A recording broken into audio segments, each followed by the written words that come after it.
The Chicago Bears are beginning to put their finishing touches on assembling a coaching staff, and Nick and I will go through the ups and downs of everybody that they've brought in so far, plus a little bit of Senior Bowl review as I literally just got back from Mobile and I am hot and ready with takes on guys that I think the Bears might just be looking at. It's all coming at you on this episode of Bear With Us.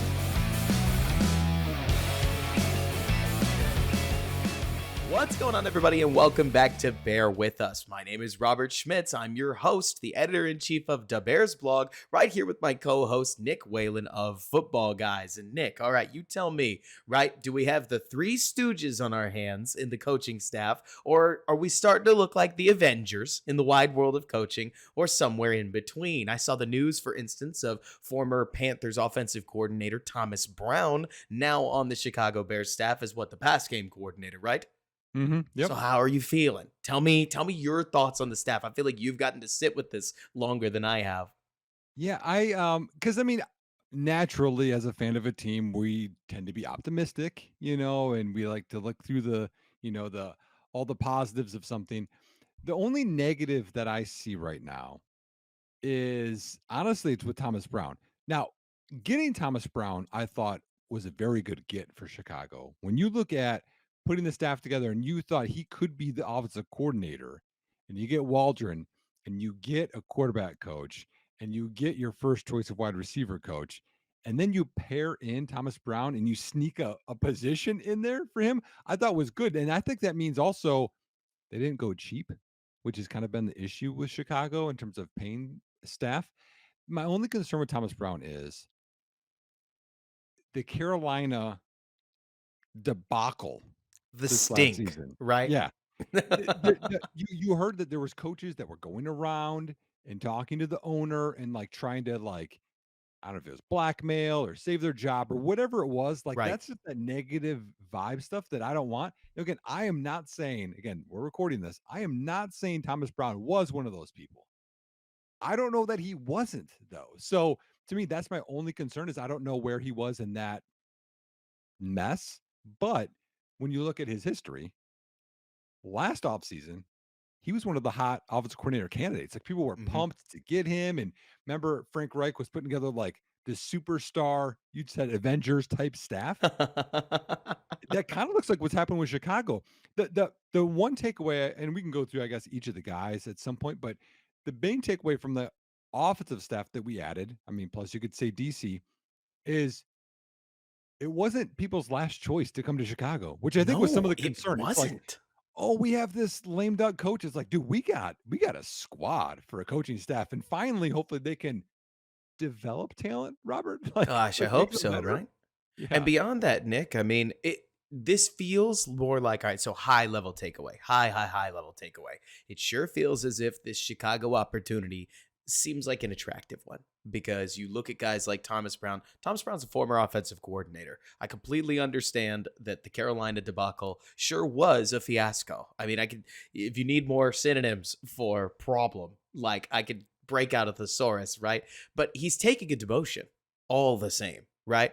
And in Chicago, he obviously thinks that he has a chance to get back into the offensive coordinator pool, which sounds a whole lot like Shane Waldron, who feels like he probably has a solid chance of getting back into the head coaching pool. It's nice to be at a destination that these coaches seem to believe in, right? And I Mhm. mean, Well, all, and what do you think of this, Robert? Wouldn't if we're just thinking this in the most positive way possible. right? So, and again, we're not saying who's going to be quarterback, y'all. We'll have that conversation, okay?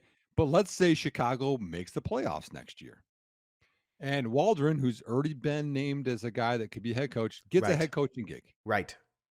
Don't you think the conversation for Thomas Brown's like, hey, man, do this. Waldron gets that job and you don't get a head coaching job, you slide right in as offensive coordinator. Like Man, that's gotta be part of it, Nick, right? I hadn't even thought about that. I think that makes tons of sense. Almost that there's a built-in succession plan within the Bears offensive room. And then if you're not happy with Thomas Brown, if Matt Eberflus sits in on those meetings and he's like, I don't think he's good enough, well, then you can go hire a different offensive coordinator. It's almost like having the option, right, Yep. to succeed internally or to go fire a different mind. Now, I do think it's kind of funny, right? Because the Bears are building a staff full of former offensive coordinators, or like whether that's Shane, whether that's Thomas Brown, as well as I think there's at least one more on the group, but maybe I'm crazy. Maybe that's not true at all. So fact check me Okay, while well I'm talking well, about it depends on how far back you go. Like, I mean, you go it. back to so the wide receivers coach, I think it's Chris Beatty, I think is Uh how huh. you say his name. Um, he's the one hire that doesn't there's not the Rams or the Seahawks connection, which I feel Right. like all the other ones are. Well, there's Um, the Carolina connection, right? No, it's not. It's n Maryland, isn't it? no. Yeah, so Maryland It's connection, but I DJ. mean, he was like It I mean, just for struck me as their they asked DJ which guy he wanted. Like, really? I kind of wish I was kidding. This almost Yeah, strikes me as they asked DJ Moore, "Hey, who's your guy?" And he was mhm. like, "Chris Beatty's my guy." And Well, they were like, and "Okay, And the DJ." funny thing is like, you, like, look at, Pittsburgh and the Chargers, I mean, like, they've had some receivers, you see it coming together, but, like, you go back far enough in his tenure, he's been an OC in college, Okay. I mean, you know? in that case, maybe that's where I'd heard that the Bears were bringing in multiple people with offensive coordinator experience. I'm going to pretend yes, right? But Yeah, I just like the idea that it feels to me, Nick, you see some of these offensive staffs where it's very obvious that the OC is the grand poobah, right? And everybody mhm, else at least doesn't have enough of a voice or enough experience to really challenge the person in charge. I mean, not to look back and immediately criticize the Bears staff, right? But what were the Bears wide receivers and quarterbacks coaches really going to say to Luke Getzey? In many cases, they hadn't done the job either.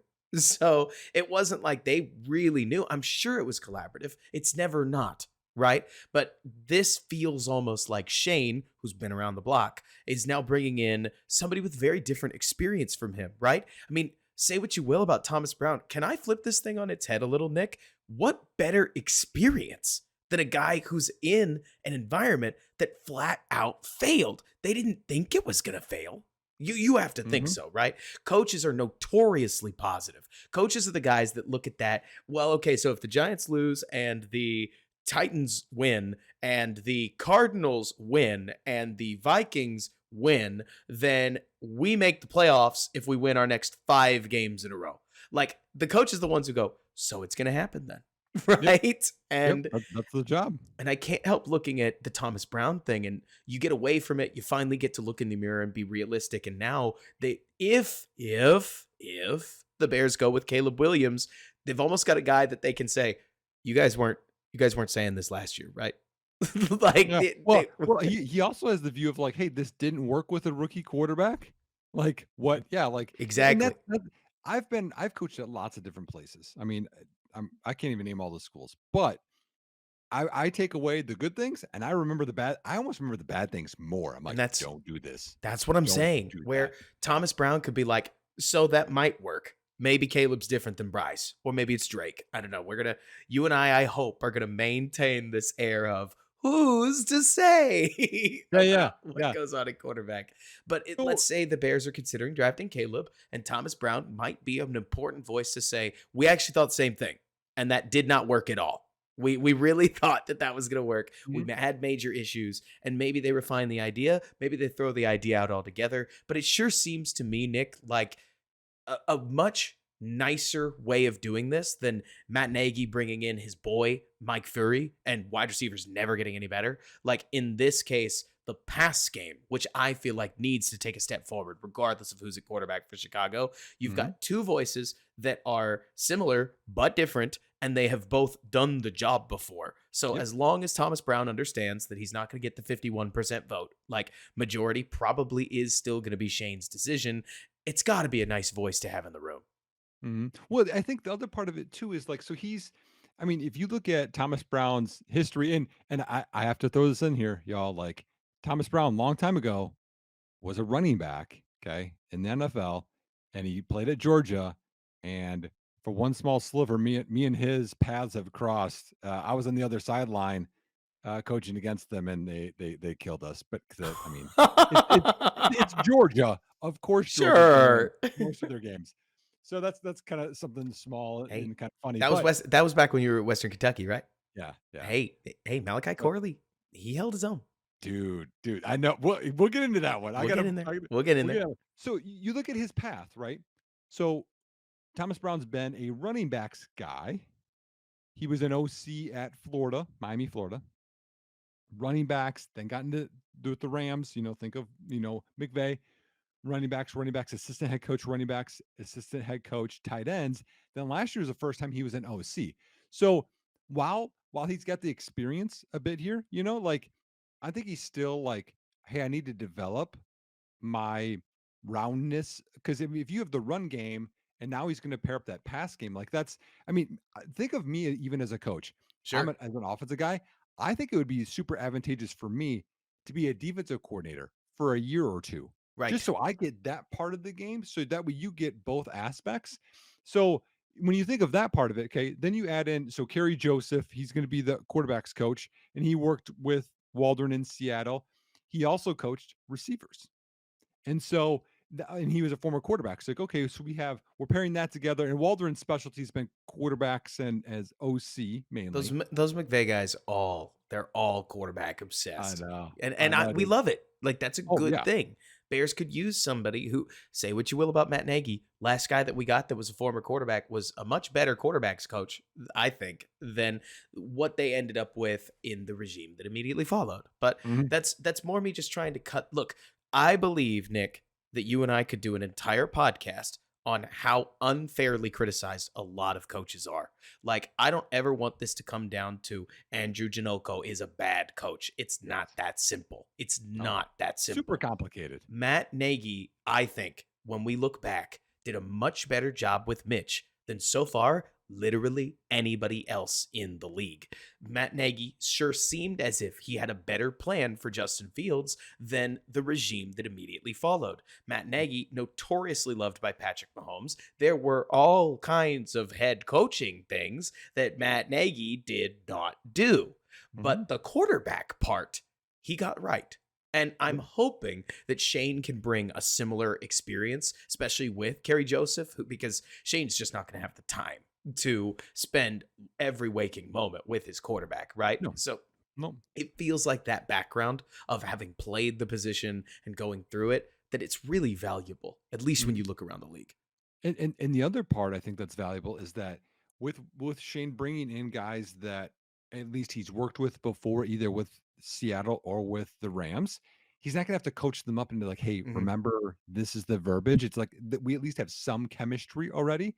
Um, and so one of those is Chad Morton. He's gonna be running backs coach. Hmm. Thank Funny God we little have a running backs coach again. yeah, exactly. Funny caveat, y'all. Okay, so again, don't get mad. He's got some experience with Green Bay. Okay. It was as a coaching administrator and a special teams assistant. Okay. That was early in his career. Okay. So Oh, like let Green that Bay go. special teams, known Yeah. for being outstanding units. Anyways, I'm kidding. So so then he was with Seattle for honestly almost he was with them for I think for 9 years before now in Chicago. But Chad Morton, brother of Johnny Morton. Oh, there you go. Remember that? Remember Johnny Morton, Detroit, man? So that's one. And then the other guy that they hired, so they kept Chris Morgan, as they should have, very good offensive line coach. They got Luke Steckel, who is going to be assistant O line, and he's been with the Titans mainly his whole Hasn't career. he been an up and comer too? See, Like, I that's a the name I've heard, and yes, I know a lot of this is agent stuff. Look, all right, so Bears fans, I hate to burst your bubble, but whenever you see Adam Schefter or Ian Rappaport tweet about a random coach that you've never heard of, I can tell you who their source is, and it's that coach's agent. Like it's part of the publicity game. Like once you see Schefter and Rappaport as conduits of somebody's message, you just start playing the game of who is telling me this, and it mhm, becomes honestly a lot of it is agent work, and more power to them. That's what they yeah, should be doing. But I couldn't tell you whether Steckel is actually like a revered coach and a real up and comer, or just somebody whose agent does a lot of work for him. But I know the name, which is weird right, to me because I don't know right. that many Titans coaches. Yeah, no, I've heard that as well. So I think the interesting thing, so that's offensive staff, and then the only defensive staff, and you can correct me if I'm wrong, the only new one is Eric Washington, right? Hmm. Defensive coordinator. Think so. Which So tells me two things, by the way. just as we talk about all this. Yep. And I'm going to pose my thought in the form of a question, Nick. Am I Rorschach testing the Bears situation, like seeing what I want to see? Mhm. Or does this read to you like as it's plain as day? Matt Eberflus is going to be calling defensive plays, and this Bears coaching situation, at the very least, has been sold to these coaches as much more stable than a lot of Bears media seems to be making it out to be. Yes. I think so 100%. It has to because you wouldn't get this quality of candidates if you're like, this is going to be a one and done type of thing. Like you Even can't. if And you, I think you also could sell it. And I know people don't want to hear this. I think you also sell it in those meetings as they all think it's going to be Caleb. every job interview is a two-way interview, right? Mhm. Like when the Bears interview Shane Waldron interviews the Bears. And maybe I'm nuts, man. You tell me. But while Brian Poles is really put together, Matt Eberflus tends to have pretty bad days when it comes to talking to the media. Now maybe Yes. he probably wears a completely different face when he's talking to his coaches and when he's talking to his players. But you would think, wouldn't you, that a lame duck situation, like Waldron would ask certain questions about, like, well, how long is your contract? Like different things. And when you get guys that dodge that question, or they say it's a 1 year deal, but we're talking with ownership, we're feeling really good about sticking. That's the wrong answer. Yeah. Yeah. Like it's There's no way he has to have multiple years left, I would this think. stuff is transparent.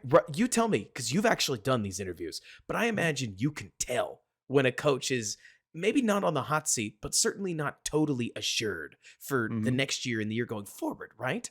Yeah, yeah. I mean, well, and there's also a feel in the building. You know what I mean? Like, in my opinion, it has to be very, very positive in that building right now to gain all that talent, but also like the other huge positive. And I want to go back to Washington after this though. Yes. Is Ian Cunningham did not get a GM job, Mm-hmm. and you could debate y'all. I know last offseason was big in this rebuild. This offseason could be the biggest offseason in Chicago Bears, you could argue, recent history. Like, I'm not a hyperbole guy, but you go 20, 30 years.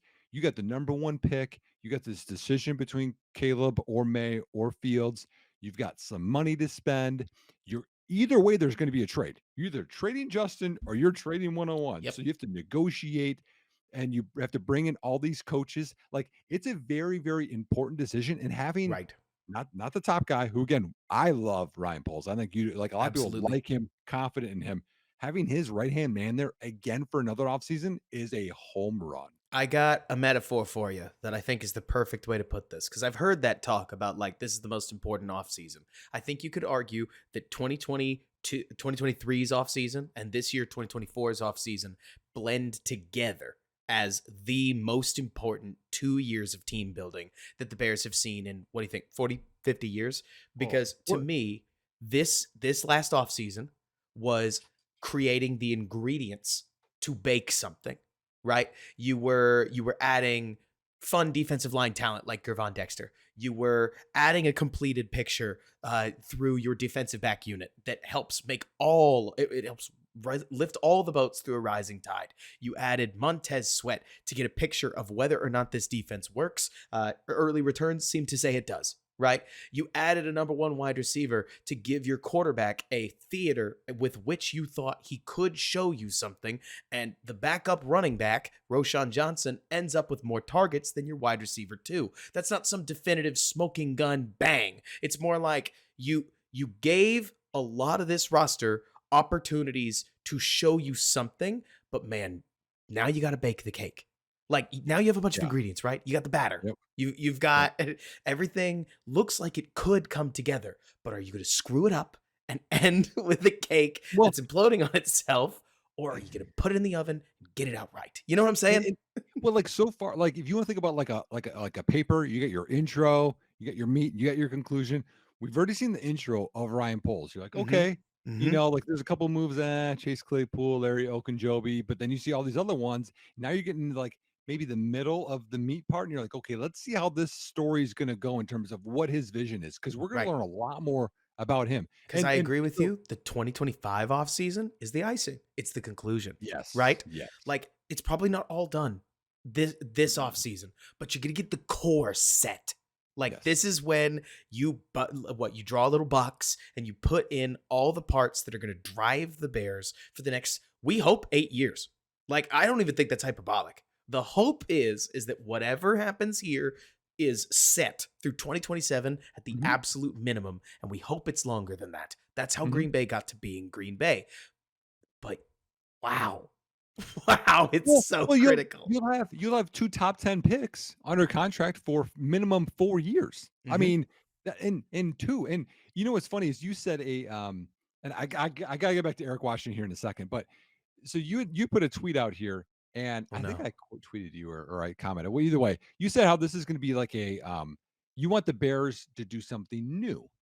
I And yeah. and honestly, no matter what they decide, it will be new because they've never picked a quarterback number 1 overall ever. Their whole Right, history. Sid Luckman was number 2 overall. People remember Mitch, he was 2 overall. Or having multiple first round picks in multiple years in a row right. will be new. The It would last be time they had unprecedented. 2 first round picks, Robert, was 2003. I graduated high school that year, and it was Michael Haynes and Mm, Rex Grossman, they've but they had weren't top 10.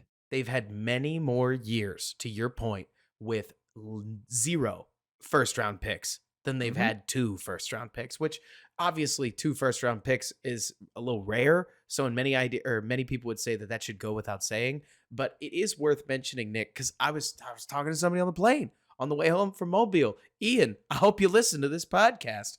And we were talking about how the Bears have kind of taught the fan base that you don't have a first round pick, more or less, right? Because we've traded that first round pick away for so long that the idea that the Bears could take a quarterback and still have all their future firsts and the players that those could bring back for the Bears is, I don't know if we're fully aware of, for instance, just how important Trent McDuffie, picked around 25, is to the current Chiefs or Super Bowl run, may or at least they hope so, right? Or Well, George I have Karlaftis. some data on this. So, Oh my gosh, you're I'm prepared. Eric Washington, we'll well, get to you. you didn't even know I had this, I don't think. I'm No. I'm doing a big study. I did a mini study on this because there is 2 decisions here or 2 choices here for Chicago, how they're gonna go. And, and I know people like it's so cancerous, like, just be nice, y'all, like, we're not making the call. No, we're not. I there's lots of decisions here to be successful. But so I was like, okay, so let's say they have multiple first round picks. Is that successful for a team? So here's a quick study. So I did the last 8 NFL drafts, okay? And a team has had multiple like they've drafted, not they had and then traded away. They've drafted 2 first round picks in the same first round 33 times in the last 8 years. Oh, wow, that's actually a lot more than I expected. Mhm. 20 different teams did it. So some teams did it multiple times. And the results are this. I just made some kind of easy Mhm. results. So, did the team make the playoffs either that year or the next year? Okay. It happened 61% of the time. That's pretty good odds. Making the playoffs within 3 years, so that year, the year after, 82% of the time. Made the conference championship game within those 3 years, 21% of the time. Okay. And then, if you think about it, so like even like last year's first, like teams that had multiple firsts, like Seattle. Right. Seattle didn't make the playoffs, but that's only 1 year of trying to get it. So this data set isn't even complete because they still have another year to hit the first threshold, Mhm. another year to hit the next one, and even to hit the conference championship game. So it's really incomplete data. But even with that, ooh, that's a big advantage. So what I'm doing now is I'm going back till 2010 and I'm getting all those teams. But then I'm also calculating teams that didn't have a first round pick. And was that how Worse. negative was it? Mhm. Because you look, there are teams, Philadelphia is one of them, I think, off Sure. the top of my head. I know Detroit is. They've had back-to-back first round, two first round picks in back-to-back drafts. Yes. And you're like, oh, Detroit's loaded. This is why. So I'm wondering how much it's going to tip, either my opinion or someone else's opinion, just to see how successful that is. And because I think a lot of people are like, "Hey, do you have the Patrick Mahomes?" Like, dude, Patrick Mahomes is a goat outlier. Don't do that. Do you Well, have a good quarterback or a very good? And like, you could have that debate, but having the whole team we're finding out is important too. Well, and it doesn't help anything, Nick, that we're looking at a very different quarterback landscape than we were, right? During the age of Brady, there were so many other greats. Like, there's no other word to describe it. If a young Philip Rivers was playing right now, just shoot from the hip, is he top five? Oh, easy. He was never top five while he played. Like by most people's conventional definition. That may be too hot takey. I can't actually pretend that I know.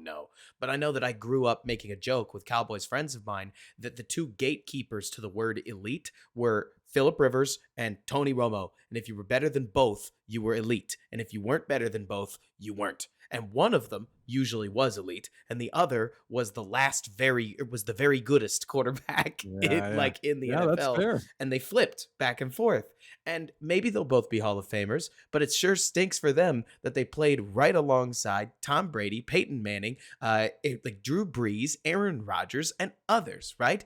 Right now, we have kind of Patrick Mahomes and Josh Allen. It's no disrespect to Lamar Jackson. It's no disrespect to Joe Burrow. It's no disrespect to Justin Herbert. They're kind of just different. You know what I mean, Nick? And they're both AFC.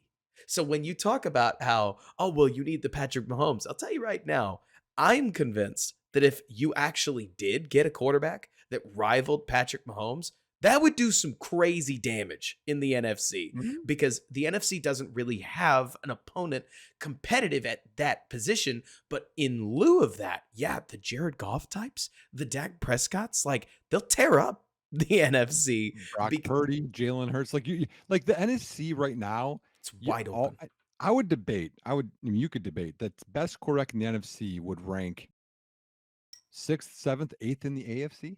Hmm. And so, like, you're seeing that having the really good team in the AFC or in the NFC is succeeding with a decent quarterback. In the AFC, you have to have that elite guy. Like you're seeing the whole thing play out, and it's kind of interesting. So one thing that I have, I you made me pull up Rivers' stats, by the Good, way. good. This podcast Dude, should be free flowing. dude, Philip Rivers last 8 years, he threw for over 4286 oh no, 4169 in 8 straight years. I believe, by the way, that would put him, because I was just looking at this, so I'm pulling it straight off the top of my head. I think that would make him a top eight quarterback by yardage specifically by 2023 standards. And those weren't even his best teams. He No. had only 2 of those teams had double-digit wins. Early in his career is when he had the play action with LaDainian Tomlinson, Hmm. and he had, let's see, 4,000-yard seasons in there, but they had 14 wins, 11 wins, 13 wins, they had some squads. So, Right. but,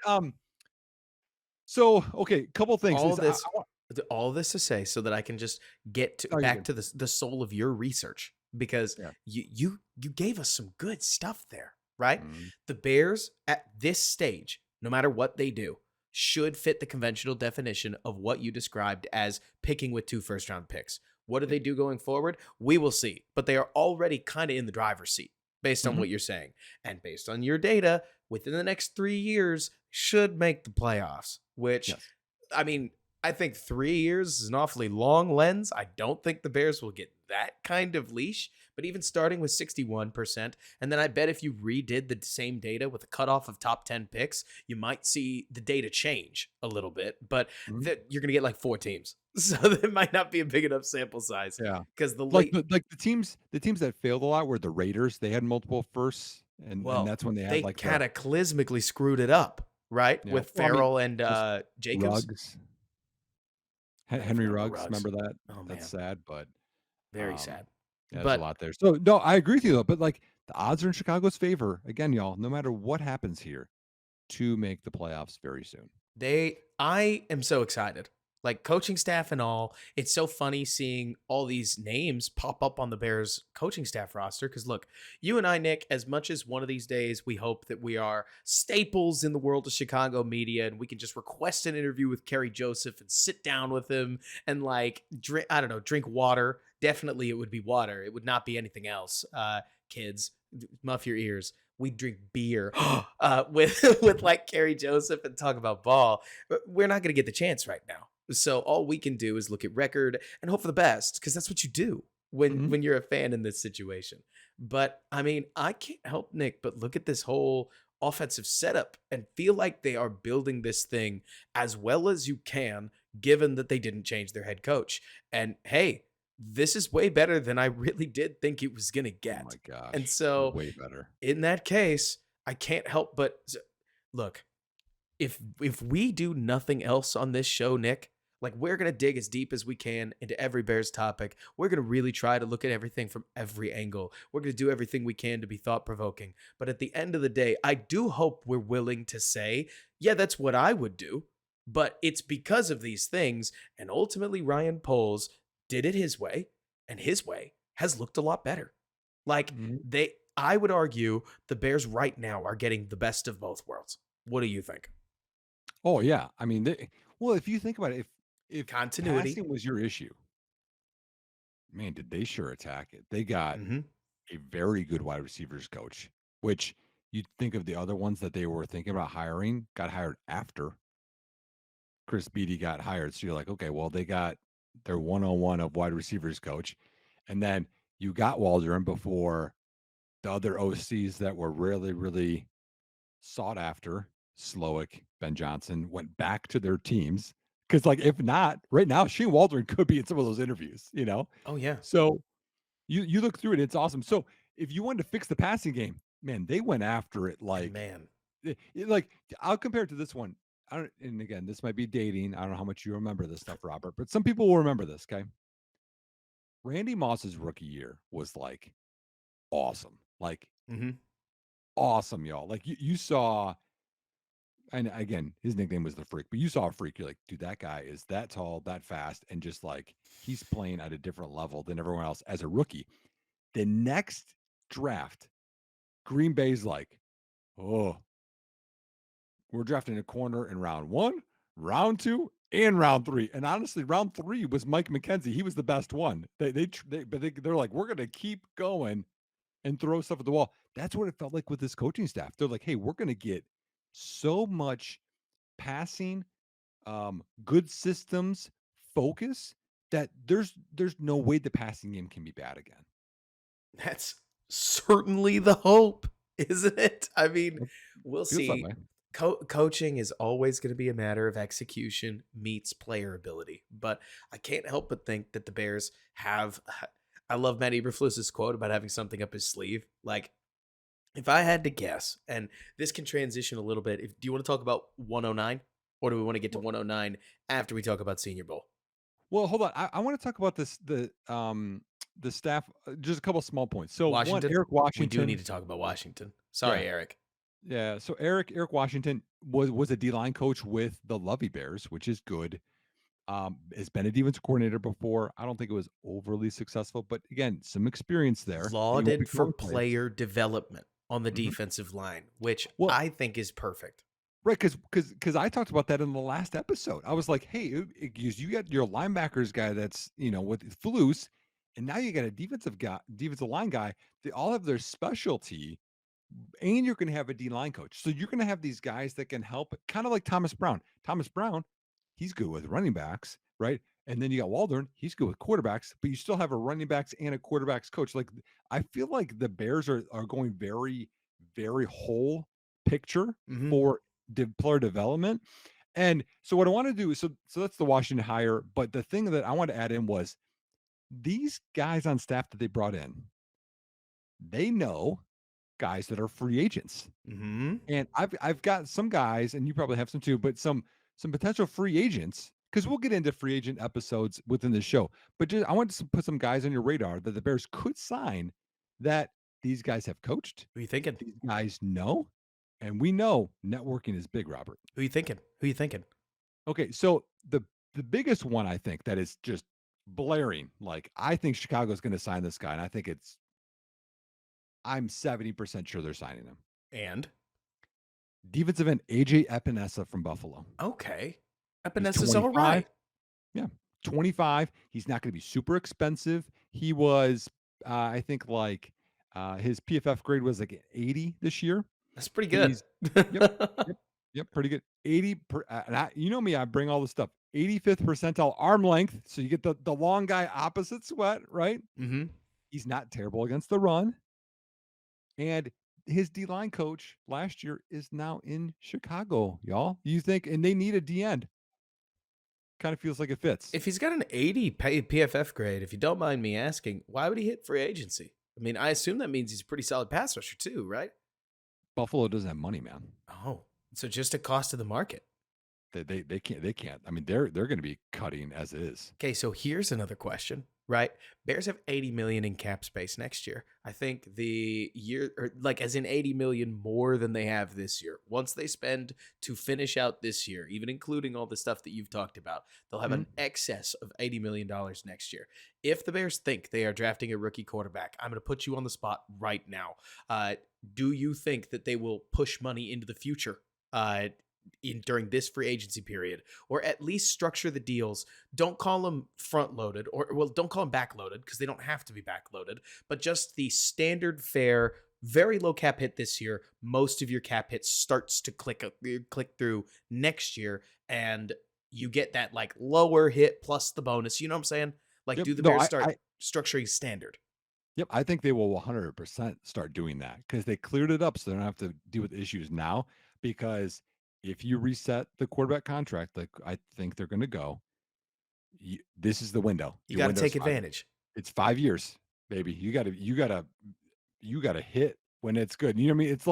It's like NBA Jam. You hit a couple threes, man. You gotta hit that three again to see if you got a heater going. Especially because I can't help but think, first of all, I agree with you, by the way. I think that the Bears will do what they got to do to trick the cap so that they can add a couple extra free agents. Not that they're trying to build an army of free agents, right? Just that Yep. they're trying to finish the team. This is, Mhm. you can't really go into next year, rookie quarterback and all, if that's what they do, with a skeleton room in the house. Like, you Mhm. need to have a finished house, whether Yep. it's the best house ever or not. Like, do you still want to change out some of the light fixtures? Do you want to switch the backsplash on the or like on the kitchen? You can get to Right. all that later. You have to just finish the house at the very Yes. least. And I can't help Yes. but think that that's going to be a free agent center. That's going to be at least one edge player. It could be a splash defensive lineman. It does not have to be Chris Jones, but I think that if you were going to make a splash move, it would more likely be defensive line. But you can't also not add a receiver. Like, whether Right. it's Curtis Samuel, Tyler Boyd, etc. There's just enough guys on the shopping list. It's going to be super doable. It's just not going to be as doable if you're taking their bonus and their salary and you're basically front loading the money by even splitting it. No. You're going to have to balance the cap a little bit. No. I agree with you. No, and that's a good point to bring up as we're gonna get into that season. So let me go run through some of the other guys, and then we got to get into the other part of the show. So Julian Blackman is a safety for the Colts. Mhm. So obviously Eberflus has some experience with him there. Whether he likes him or not, he's 25. Epanesa's 25 too as well, y'all. Um, Seattle. So again, Waldron was there, Chad Morton was there, and you got quarterback coach Kerry Joseph was there. So this is an interesting one. I just want to put it out there. And again, I like Tyson Bagent. Do they bring Drew Lock in as a backup who It's gonna be knows? it's gotta be Drew. It's gotta be Marcus Mariota. I feel like this is very common, right? Where you go rookie quarterback. Look, I love Tyson. Like, Yep. I think Tyson's awesome. I think Tyson has a future in this league one way or another. And I'm not trying to just sit here and wish him the best. It's more like Right. I'm looking into the camera, I guess your metaphorical eyes, Bears listener, and saying Mhm. it is pretty normal to bring in a veteran that is Yes. also a backup veteran, because the coach on the field thing, it's real. Or at least these teams seem to think it's real, Well, and, right? and and he literally just worked with all those guys. Right. Not to mention, just saying. All right. So the Bears are the only team with the opportunity to cheat. And I love cheating. Cheating generally, like, if you ain't cheating, you ain't trying. What, Look, what are Nick, you, a Raiders fan now? I say what you will. Like, Just win, baby. I kind of look at those Patriots things. Look, this may be a take that a lot of people don't like. I hear you. I understand. Hear me out. You know what I mean? If we ended up with the scandal that the Astros had, I still have Astros fans claiming that like in my life, because I'm Texan, that, oh no, but we won. You try taking it from us. And there's some truth to that. Like, Yep. almost a by hook or by crook, if it won the Bears a Super Bowl, great. But what I'm really trying to get at here is it's not cheating. It's not. I'm teasing. The Bears are the only team that knows that nobody can take the pick away from them. If they Yep. decide that the pick is all but in, they can communicate with Rick Scangrello of QB Collective, and they can just have him PDF download Shane Waldron's playbook. and who's to say what he would do with it? You know what Right. I No, mean? that's fair. Like you can Well, start working on key. And if you signed a Drew Lock, to use an example, suddenly mhm, that's another person where it's like, oh, well, suddenly Drew Lock and Caleb Williams are spending a lot of time together. yeah, Who's to say what they're talking about? yeah, And then Caleb shows up to OTAs just a couple months ahead of the standard rookie curve. yep. That's all I'm saying, right? A Well, team at but four, you go the ahead. team at Sorry. 4 can't do this with JT Daniels. That's all I'm No, really getting at. Like no. the team at And number 1 because can. you already know your plan. Like you know the plan, and again, whether we don't know what it is, but they We know, don't and they also know what they could do it the other way too. If they're knowing, hey, we know we're going to trade it, then get Justin Fields Fields' could be playbook. work with everyone else, and and then your free agents you're going to bring in to complete, so it works either way. So again, I'll go through this quickly though. So Drew Lock, we're in lockstep on that one. But Love it. Love it. um, tight end, we want to bring in another tight end. Noah Fant and Colby Parkinson are both free agents, Mhm. both from Seattle. Evan Brown, I'm not as big a fan of in terms of being as a starter because he was 27th best center, but he could be your No. Lucas Patrick. He Then could be he the will be the backup. starter. Then he He could will be be the the starter. backup You're wishing this interior on guy. me. Backup interior guy. All right. Tennessee Titans. Center Aaron Brewer, right? Super athletic. Mhm. 11th best center. He's 26 years old.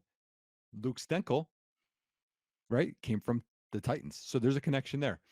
Other Buffalo Bills guys. I just thought this was funny. I just listed them all. These are all the free agent D linemen they have. Daquan Jones, Poona Ford, Tim Settle, AJ Epinesa, Shaq Lawson, Linval Joseph. That's not good for Buffalo. No, no. And then the other thing that I thought was interesting, I'm just going to flip this. When you play in division, you get to know your opponents. Oh yeah. Okay, Eric Washington is now the DC. He saw Connor Williams quite often as Okay. a center at Miami. So if that's a guy that I want, he'd be like, hey, dude, that guy is a problem. I want him on our squad so he can be a problem in practice for us. We ain't going to be playing him in the games. Right. And then the last team I wanted to bring up was I looked at the Rams. They don't have a whole lot of guys I really care for, but Carolina, you talked about receiver, right? Mhm. So even if you get a receiver at 9 or round 2, I think you want to bring in some kind of a veteran. You had mentioned Curtis Samuel and Tyler Boyd. DJ Shark was just in Carolina with Thomas Mhm. Brown. He's available. And then also Thomas Brown will at least know some of the defensive guys. And I know it's pipe dream, y'all. I'm not a big fan of this one. I'm just going to throw it out there though. Brian Burns, he would at least know him. And Jeremy Chin, who has been underachieving, but if they want to have some reclamation project as your third safety, he could be the guy. I would be pretty blown away if Brian Burns actually made it to market. I mean, I, the Panthers have to be in an upbuild phase. And the reason that matters is because you can't really play the comp pick game if you're signing free agents. And you have to imagine the Panthers are going to throw the bank or like basically just throw the pocketbook at people to try to get them to stay. do you think Brian Burns fits Chicago? So here's exactly what I think. As a front side defensive end, not even a little bit. But could you, like, is that a player that your defensive head coaches might say, well, I can fit him in? Like a player like that, you're really going to get it for me? I think I can make a spot for him. I Yeah. wonder, especially because you spent as much money as you did on your linebackers. And speaking of, literally don't know where to fit this point in the podcast, but recently I was just thinking about football as we do, right? And it dawned on me how schematically similar Sean McDermott and Matt Eberflus are, save one major change, right? I think it's really intriguing that Matt Eberflus traditionally underspends on safety, but spends big on his linebackers, and he gets Hmm? a lot of production out of his linebackers. Whereas Sean McDermott seems to be the opposite, right? Jordan Poyer and Micah Hyde were his big ticket free agents, and he deploys them all over the place. And it is so funny, isn't it, Nick? Just Wait. You mean Buffalo? Buffalo. Sean Oh, I McDermott. was thinking Sean McVay, Sean No, no, no. McDermott. McDermott. My Sorry, bad. if I said McVay, I I apologize. no, maybe that was me thinking that. Okay. Comparing McDermott, one grizzled 4-3 Yeah. defensive coach to cover two base also to another grizzled Mhm. veteran defensive head coach that runs a 4-3 with a Tampa 2 base. And it's just so interesting, isn't it? Where it's like both of these guys clearly want to clog the middle. Matt Eberflus believes you do it with linebackers, and Mhm. Sean McDermott believes you do it with safeties. And don't you just love how football works? That you can have two pretty much pretty similar schemes, but Yeah. the core position or the engine positions of how they create their chaos in coverage, they can have completely different ideas on how to do it, and both can be totally successful Yeah. because by the end of the season, Tremaine Edmonds and TJ Edwards were dominating. Yeah. Like they were taking over games in the middle. And I Well, can't, and and yeah, that's why I love football, Robert, because everyone thinks like, okay, that there's this I one way to can't tell do you it. how many times on Twitter it's like, you get your Patrick Mahomes, and then you just win fucking championships You every play year. 3-4. It's the It's only like way to do it. What do you dude, want to there's do? so Play many defense ways from to do this. 2006?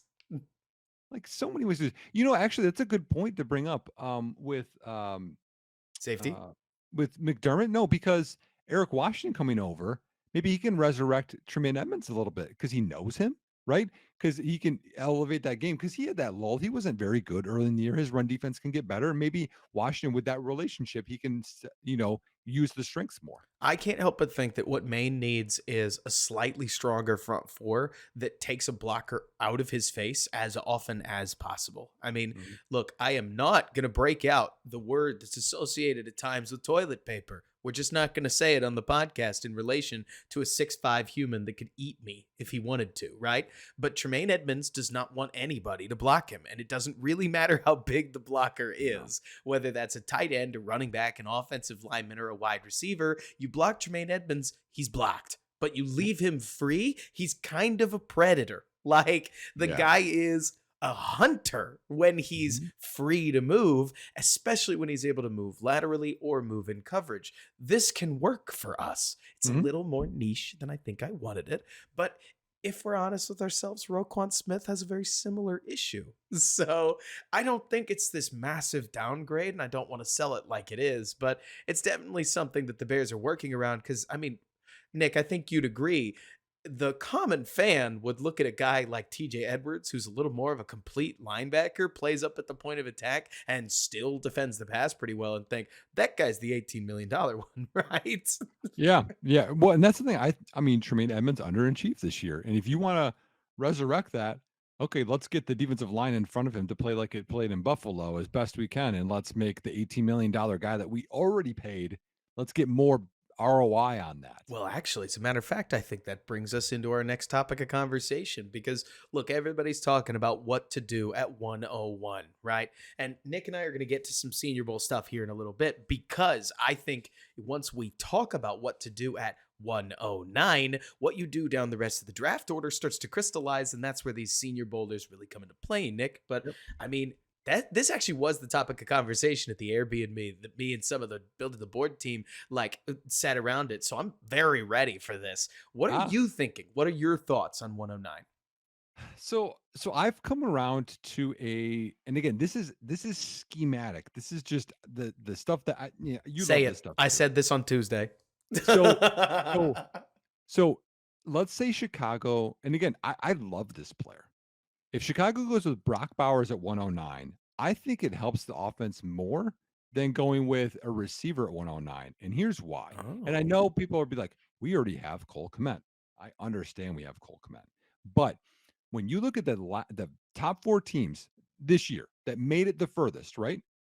Kansas City, Baltimore, Detroit, San Francisco, they have one thing in common. They have an elite tight end, all four of them.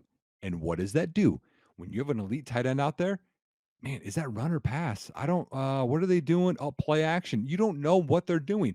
When Valus Jones is in the game, we know what you're doing. Trent When you have Taylor this is a guy in the worse game, offender. Like Trent mhm, Taylor became very quickly like almost a dog whistle for yes. Luke Getsy just because it was like, oh, they've got 15 in motion. They're running that way. Like, Yep. Yep. and that's so weird, isn't it? By the way, Trent That Taylor's he's a not little guy. that Yeah. good a blocker. I Right. mean, not Right. That that good. well, that's how bad the Bears' weapons were. But Ugh. the thing with tight end, y'all, is and you saw this with and again, this is sad this all happened, but when the Patriots had Gronk and Aaron Hernandez before things happened there, they were so dominant because you didn't know if it was run or pass, and the play action game was so good. And tight ends are so crucial to that aspect. And the biggest issue with NFL right now with the two high safeties is you have to have a good run game. You have to have a good play action game, and you have to mess with those linebackers in that nickel. That's the game right now, It y'all. is. You're not seeing the deep shots down the field. They're taking that away with the cover four or too high, however they want to do it. So having these tight ends and these guys that can get open in space and you can mess with run and pass and they don't know their calls, that's why Brock Bowers is super valuable. See, Nick, I thought you were going to talk me into Dallas Turner at edge, right? Like, just because when you take a look at these, so common thought is that if the Bears draft a rookie at number one, which is, I assume, our assumption here, right, Nick? Like, Yeah. that they go Yeah. rookie quarterback. Look, for those who aren't on Twitter, the general zeitgeist at the Senior Bowl is that everybody's pretty convinced the Bears are taking a rookie quarterback at number one. Who's the rookie quarterback? We'll figure it out. Do the media people know anything? I'll leave that up to you. But that's the zeitgeist on what you heard when you talk to people. So for a hot moment, Nick and I are just going to assume that's the direction they go, right? Right. Because I'd say the calculus changes a lot when you trade Mhm. down. But it's funny because I would tell you, Nick, that I think data, if we wanted to go with big old boring data, says you draft Dallas Turner or an edge at 9. You take the receiver, or you take the second round pick that you get from Justin Fields, that trade, because second round wide receivers are very commonly productive.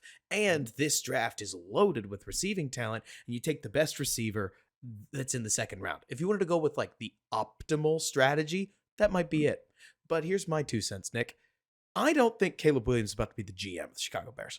I don't think Caleb Williams is about to take over the Chicago Bears under literally any circumstances. But do you remember one of the voices that contributed to drafting Velus Jones? It was Justin Fields. I don't remember that.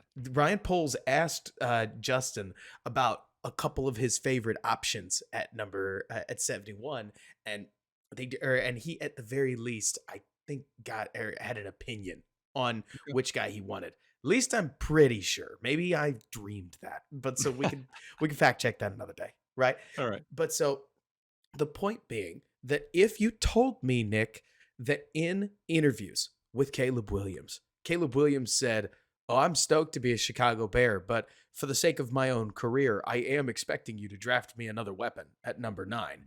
Maybe that's the suboptimal play from nerddom, but man, I kind of get it, right? Yeah. No, Like, I get it for sure. whether that's Well, and like, the other part of this too is people want, you know, and again, I like Malik Neighbors. I like Romo. Okay, y'all. mhm, I don't know that they're going to fall to 9. First off, no, and second off, I'm convinced, as I just told you 20 minutes ago, the Bears are going to get AJ Epinesa. You sign a guy that the D line coaches worked with, that the career is going like this, and he's 25 years old, and you insert in Brock Bowers, and then round 2 you go receiver. Now that's a pretty you're complete completing team. the You're picture. a center and safety away from being like, wow, that's a squad. It would definitely put an ice pick in my veins if the Bears have to not get Jax Powers Johnson. But I also don't think they're going to. Like, they'd have to trade down from 9 and take JPJ as their probably their first round pick. I mean, this is a league that drafted Cole Strange first round not long ago. And JPJ, at least from what I saw at the Senior Bowl, here, I'm going to start sprinkling in Senior Bowl takes. Like, No, just go with it. We're good. So people he get the looked tight like end a stuff. superstar guard that can also play center. And I tend to think that if he shows that guard versatility, now he's first rounder, right? Now he's just Quentin Johnston, but or what? No, Quentin Nelson, but a little different, and not quite Quentin Nelson. More talking about the value play because Well, this isn't a league that's scared to draft really good guards high. no, but the part of the allure with JPJ is you just don't know. Like he played defensive line in It's college because awesome. they needed him to. Hmm. And then he filled in here. And then this year he just started at guard. And you're like, why wasn't this guy starting every game his whole career? And he's athletic and he's versatile. And you're like, dude, this guy could be superstar. Beast, a beast. And Mhm. I can't help looking at this whole thing. You talk about Bowers. I mean, Nick, I'll be the first to tell you that receivers tend to clock in around 1,000, 1,200 yards. Tight ends, if they hit 1,000, they're a king. So it's Mhm. definitely a position that, from a production standpoint, can feel a little less sexy, especially when you add the fact that Bowers is just the teensiest bit tweener when it Mhm. comes to tight ends. Like, Yeah. he's not Jaheim Bell, right? Like, who, for those who don't know, that's Florida State tight end. He's 6'1.5". He's 242, I think he weighed in at. Hellishly fast. Outrageously good receiver, but Mhm. not a very good blocker at all. And Bowers isn't quite there. Bowers has SEC experience. Bowers has a lot of things that we like. And man, Nick, nobody hits 90-degree breaks like Brock Bowers does, especially at his size. That guy is a slot receiver and a half. But taking a tight end that high has generally been a landmine. When you look Mhm. at what's happened with NFL teams, if the Bears go for it and it works, I don't think anybody will complain. If the Bears do go with that, Nick, I will at the very least be skeptical or cautiously optimistic, best case scenario. Not because I'm trying to be a hater, but because you're doing something that doesn't get done a lot. And when it does get done, it generally doesn't work. But Bowers is kind of different. Like, the generational phrase gets popped up way too often. But what's funny is, Nick, you take a look at the last, say, 10 drafts, you can find a generational player in all of them. Like, Oh, yeah. Bijan Robinson was last year's generational player. Mhm. Back when Mitch was drafted, Myles Garrett was a generational player. And I believe in the same draft that the Bears ended up taking, I can't remember. When did they, was Minka in that draft? Or was that Jamal Adams? It was Jamal Adams that was Yeah. also in the, or that was in the Mitch draft. This year's generational player is probably Brock Bowers. Now, does Mhm. that mean that he's going to be that guy? Also, Marvin Harrison. So I guess you get both, right? Right. But is he going to turn into a generational superstar? I mean, there's a lot of variables that have to go into that kind of thing. But I would be interested, Nick, if you told me right now. First of all, one more quick take. I think that Dallas Turner is not long for the tens. Like, I will be blown away if a guy like Dallas Turner doesn't end up top 8, just because I know. the best edge on the board, and you know he's going to put on his little combine uniform and jump out of the gym. I'm thinking Atlanta at 8. What do you It think? makes so much more sense than Yeah. the whole this pass rusher obsessed league not taking a pass rusher. Like, Mhm. and then when we're pretty sure the Jets are going to take a lineman, we don't know which of these other teams are going to at least consider a lineman, because linemen go pretty high in this league. And with Mhm. guys like Joe Alt and Olufashanu and JC Turner, like, you got options Mhm. in this offensive line class. It's just now February, so it's really sexy to pick receivers. Receivers don't generally stack in the top 10 like that. No. So we will see, won't Yeah. we? But I do think if the Bears, I bet you the Bears pick 3 players or so that they'd be happy with at 9. And if they don't get them, they at least field the phone to trade back. Yeah. And part of it for me too is like, I like Turner's my number one edge, but like Verse, he's a little older. I don't think he has the upside. He has the floor. He's kind of sweat like, in my opinion. And then Latu, I like him a lot, but he's got the medical. I don't think he's going to be the dynamic athlete that at a D end at number 9 should be. Those guys are like, if you trade back to 15, hey, I'm no issues with me. But number 9, like Brock Brock Bowers has dominated the SEC from day one. Like it's not like he's had one good season, like Xavier Leggett, right? Which you saw, he had up and down Senior Bowl. He's had one really good year. That's it. I mean, And that's like, very if you, normal too. yeah, and if you could get Brock Bowers, and he's great for your rookie quarterback or for Fields, whichever way you want to go, y'all, and live in 12 personnel, which Chicago likes to run the ball, then that takes pressure off of having to have this amazing wide receiver too, which you could get a guy. It could be Chark, could be a day 2 guy. You still got Scott and Bayless. Like people, like it's dumb. You have Cole Kmet. 2 tight ends is very common in this Shane Waldron offense. Oh yeah. Now, granted, only one of the tight ends generally runs routes. The other one being a little bit more of a dump off threat. funny thing about Cole. Hey, wait a minute. Funny thing about Cole, man. That's that Leonardo DiCaprio. He's like, oh, Right, exactly. And I'll tell you right now, man, that like truly when I get off of just optimizing what's on the football field and I try to envision what the conversations would look like between Caleb Williams' camp, who obviously wants him to succeed, and the Chicago Bears, and they want to succeed. If Brock Bowers is a successful olive branch that might be ever so slightly suboptimal in my eyes or in somebody's eyes there, you know what? Whatever. Like, you can do all kinds of things with a weapon like that. And even if he underperformed to the tune of 800 yards, now you hope you have 202 800-yard tight ends, one of them that you know he's going to be a power slot. And the Bears need a slot anyways.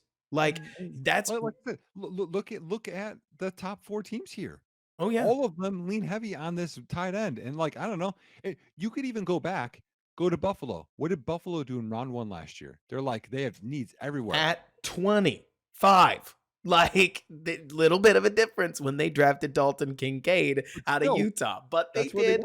But they did. They had Dawson Knox already. And it created usage issues. Like, all the Twitter people that went, well, I mean, are they really going to be able to balance this with Dawson Knox? They kind of didn't. And they'll get over it. You know what I mean? Make it work. Like, yeah. they'll be just fine. It's just funny to think that, like, this problem probably is going to present some questions, right? But I can't help but think that a lot of what you're going to see down the rest of the board is going to play into this a lot. For instance, like, let me talk through a couple Senior Bowl guys, right? Yeah. One of the things that really jumped out to me at the Senior Bowl, Nick, is this safety class has a lot of guys that I think fit this like low second, third round grade where they could come in and be a starter for you pretty quickly. I would hope they don't have to be, right? But we can get to that question in just a little bit. But it's like, I take a look at, so they split everything between the national roster and the American roster. You look at the national roster and Oregon State's Keaton Oladipo. You look at, let me see. So, sorry, everybody. Hold on. I'm just curious here. Do you have a notebook? Do you have a notepad just taking notes the whole time? No, I do this all off of memory, if you can believe me.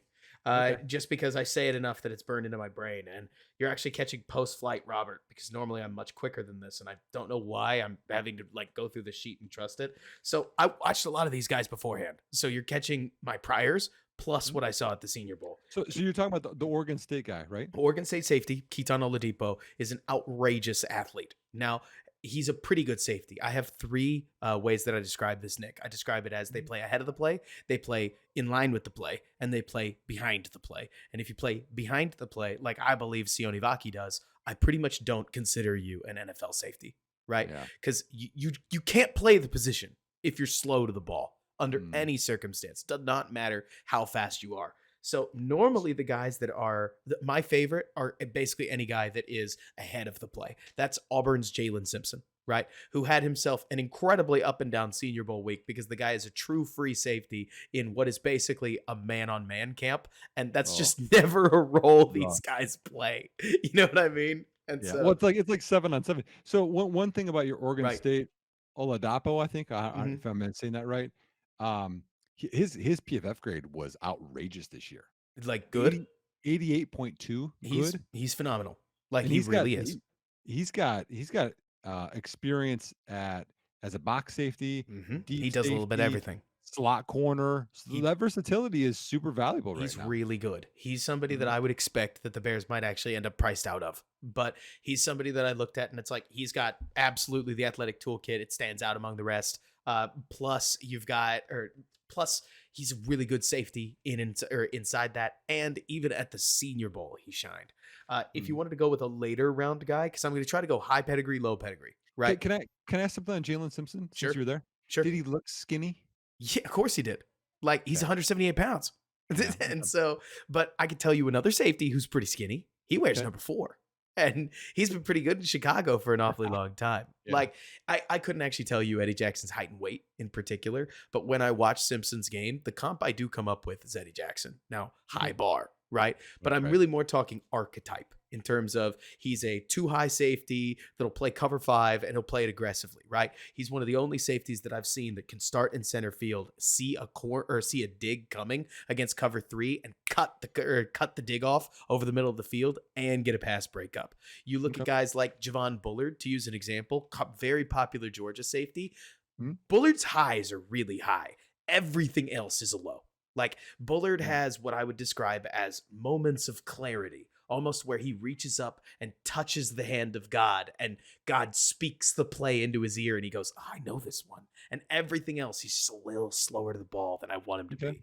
But he had himself a good Senior Bowl week. So who knows? Maybe I need to just watch more tape on him because I Okay. really only get the time to watch one, sometimes 2 games, Yeah. especially when I was prepping for Senior Bowl. It's why you haven't seen me write up a bunch of scouting reports about most of these guys because I don't consider myself done yet. Right. Okay. But within that lower pedigree guy, Evan Williams out of Oregon is very, very solid safety, rock solid. One of the better safeties at rallying to the ball as a center field safety. He tracks that really well, rolling downhill to make a running tackle, and he can be pretty solid in coverage. Let's go to the American roster. I guess I can like lightly mention Josh Proctor. He's a little bigger than I would expect most center field safeties to be, Yeah. but he knows where he's going, which I really value. Older prospect, you would expect him to be polished, but he is polished. And that Yeah. can be a good thing at safety because I can't help but watch some of these guys, Nick.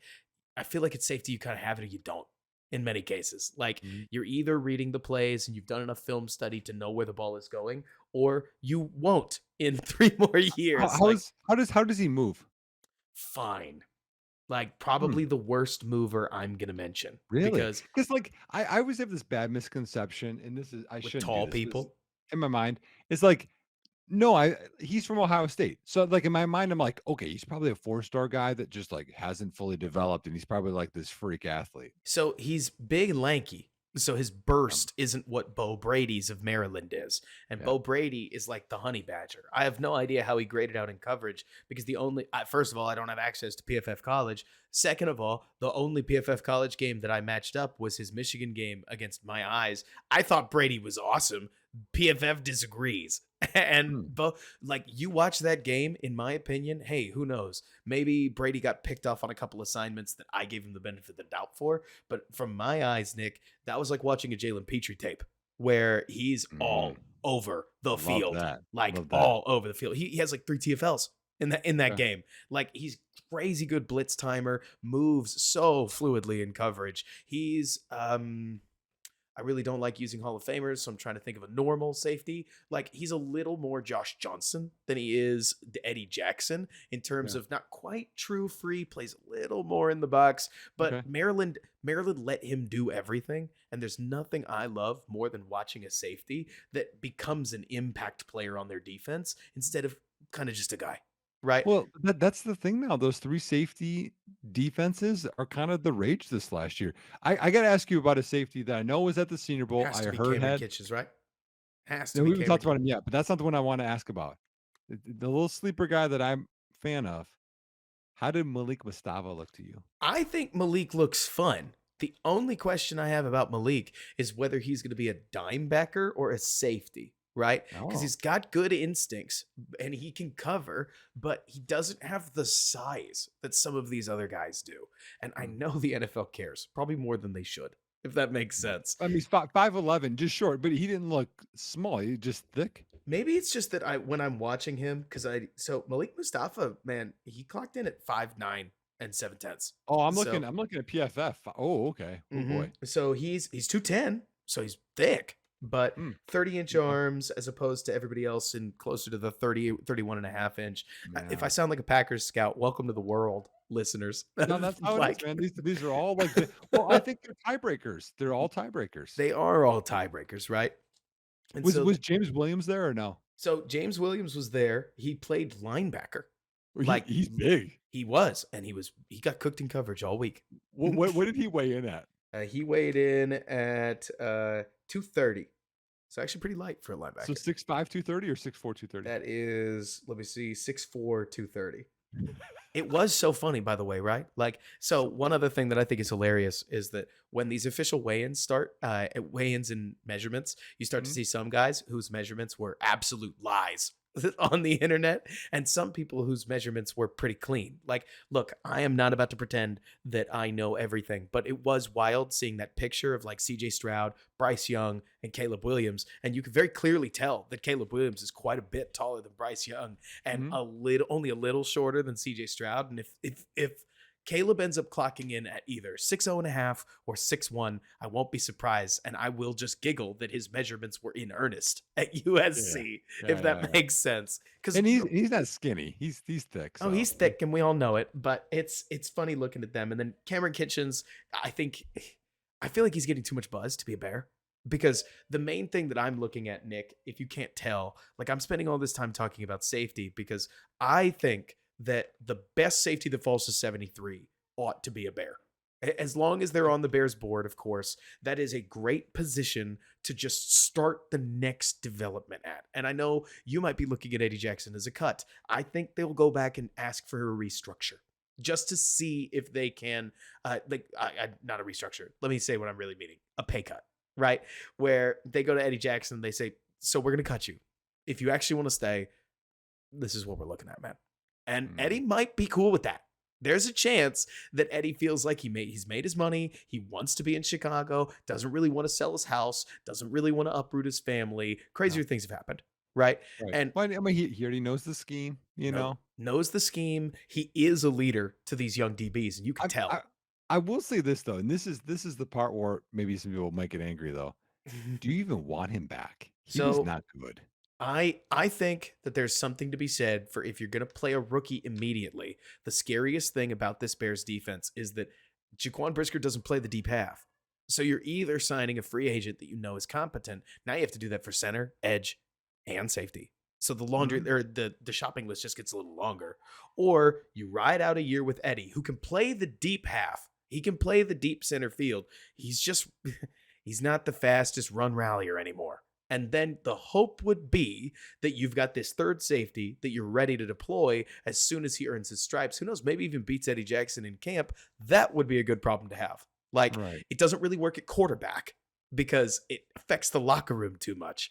But at No. safety, you can totally do that. And Yeah, then I mean, I want them to get 2. You can sign I like and that. then draft or draft and draft, but I think you need to have 2 new safeties next year. I also feel like such a goober, and I'm really excited that I'm showing my ballness by basically just wanting to talk about defensive backs because the Bears don't even need them.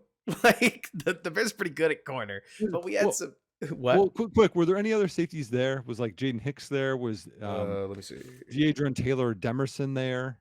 Doesn't There's look some other like guys on it. there. They brought a Yeah. ton of safeties. Like the Uh, two guys from Utah, Cole Bishop and Sione Vaki, looked about like I felt like I'd seen them on their tape, which is to say uninspiring. I well, guess, well, especially when you compare. Baki also plays running back. I think he might end up there. Everybody loves the fact that Vaki is position versatile, and I respect that. But I want my safeties to be outrageously aware, right? Like the safeties have to see the field better than anybody. And Mhm. as much as I would say I want everybody to see the field pretty well, a guy like corner, I'm say something ridiculous. That you could serviceably have a blind corner if they could play press and if they could hear the quarterback's cadence because they could play it like I'm joking, but I'm basically talking about how much that position is about physicality, feel, and matching your receiver downfield. Whereas the safety, you obviously don't get literally any hints. Like you No. see a snap and you see the whole thing. Think about this, guys. Think about being on the field level. All you see is the entire left side of the offensive line wrap in front of your face. You can't see the ball anymore. You're pretty sure it's being handed off to a running back. And if you can't translate what you've seen on tape, what your instincts tell you, and what you are watching quickly enough, they just popped a 50-yard run past you. Mhm. Like it's those moments you've seen them, Nick, where the safety's late to the hole, the running back screams up the field, and Yep. you are never, ever, ever making that Well tackle. well, people always talk about, like, the middle linebacker, your Mike's gotta be the quarterback of the defense. I think safety is, and that's because I've We're coached McDermott DBs. guys. I always had my safeties doing it because the safeties see more than the linebackers. They see the motion coming. They make the adjustments. They're yelling it. They have to run the alley like you're talking about, but they also have to match, switch off when your receivers are coming in and out of zones. They have to say in and in, out, out, out, like the guys are coming in and out. Like They have to do so much more, and they can't be wrong because No. that's a touchdown. Your middle linebacker is wrong, not a touchdown. Your safety's wrong, it's a touchdown. It's a touchdown. And I mean, it's a position that I think the Bears desperately need to invest in. I actually think for all the talk about injuries, the Bears got obscenely lucky that they didn't lose both of their safeties for longer than they did, because I thought Elijah Hicks was abysmal. I thought Ooh. that the other backup safety, whose name I just never learned, there's a reason I never bothered to learn it. Like, Mm. I think that you said it well. I think that if they could add two safeties, they should. I think two safeties may be more of a 2-year project, but there's too many good ones that are right in that hot zone of where the Bears are taking them. And man, it sure seems so. Daniel Jeremiah releases his top 50. There's not a single safety in it. I don't think that's weird, because I think that the NFL is just changing how they value safety. It's a Yeah. little too niche. It's becoming a lot like linebacker. This is a good thing for the Bears Oh, yeah. because You can get guys that are mhm, valuable. they're Um, still going to matter. or let's transition. Do you wanna go receiver next? Do you have another position you wanna talk Well, I about? could talk about nearly any of them, if as long as they're skill positions. Like there's some sweet Okay. defensive linemen. Check out building the board for that, or offensive linemen. Quentin Crisco and Steve Letizia will talk your ear off. And Okay. Well, yeah, I, okay, quick, let's go. Darius Robinson. How awesome was it to watch him? I got split reactions from a bunch of my OLDL guys. Where, believe it or not, one of my best friends, Bobby Skinner, that works for Giant, like he does Giant stuff. He did not think Darius Robinson looked good, and then both Quentin Really? and Steve just gushed about Darius Robinson. And I'm telling you, I just watched Skills laser locked. Could recite to Okay. you almost every single rep that they Well, did. let's stay skill then. Let's go. Do you wanna go corner or There's do you one wanna go more position I do want to talk about. Okay, so what? We're an hour and 10 minutes into the podcast. Yeah. Y'all, I watched Tory Taylor punt, and Oh he my is god. so good. Like, does this mean it's going to be a draft pick? Nick, I don't know. But for a defensive minded staff that's considering a rookie quarterback, come on, Nick, let's just say what we both know. You're going to have your games where you need your defense to go win it for you, because your rookie and the rest of the offense are just going to be out of sync. And if you do have a punter that can hit, it's so funny because it's not net punt average that I care about. It's not pinning the ball in the corner. It's these magical punts that you've seen where the punter just rips a 72-yarder that takes you from the bad part of the field, like where you think you're going to give them the ball at the 35, the Mhm. 40, and flips it, and now they've got the ball at the 15, and you go, all right. Oh, well, I mean, I'm not gonna sugarcoat this. I think Trent Gill could be responsible for at least one loss this past season. I really think so. He had Like, some bad, and again, like, field position matters so much, and so much so, again, because 'cause we're nerds looking at this stuff.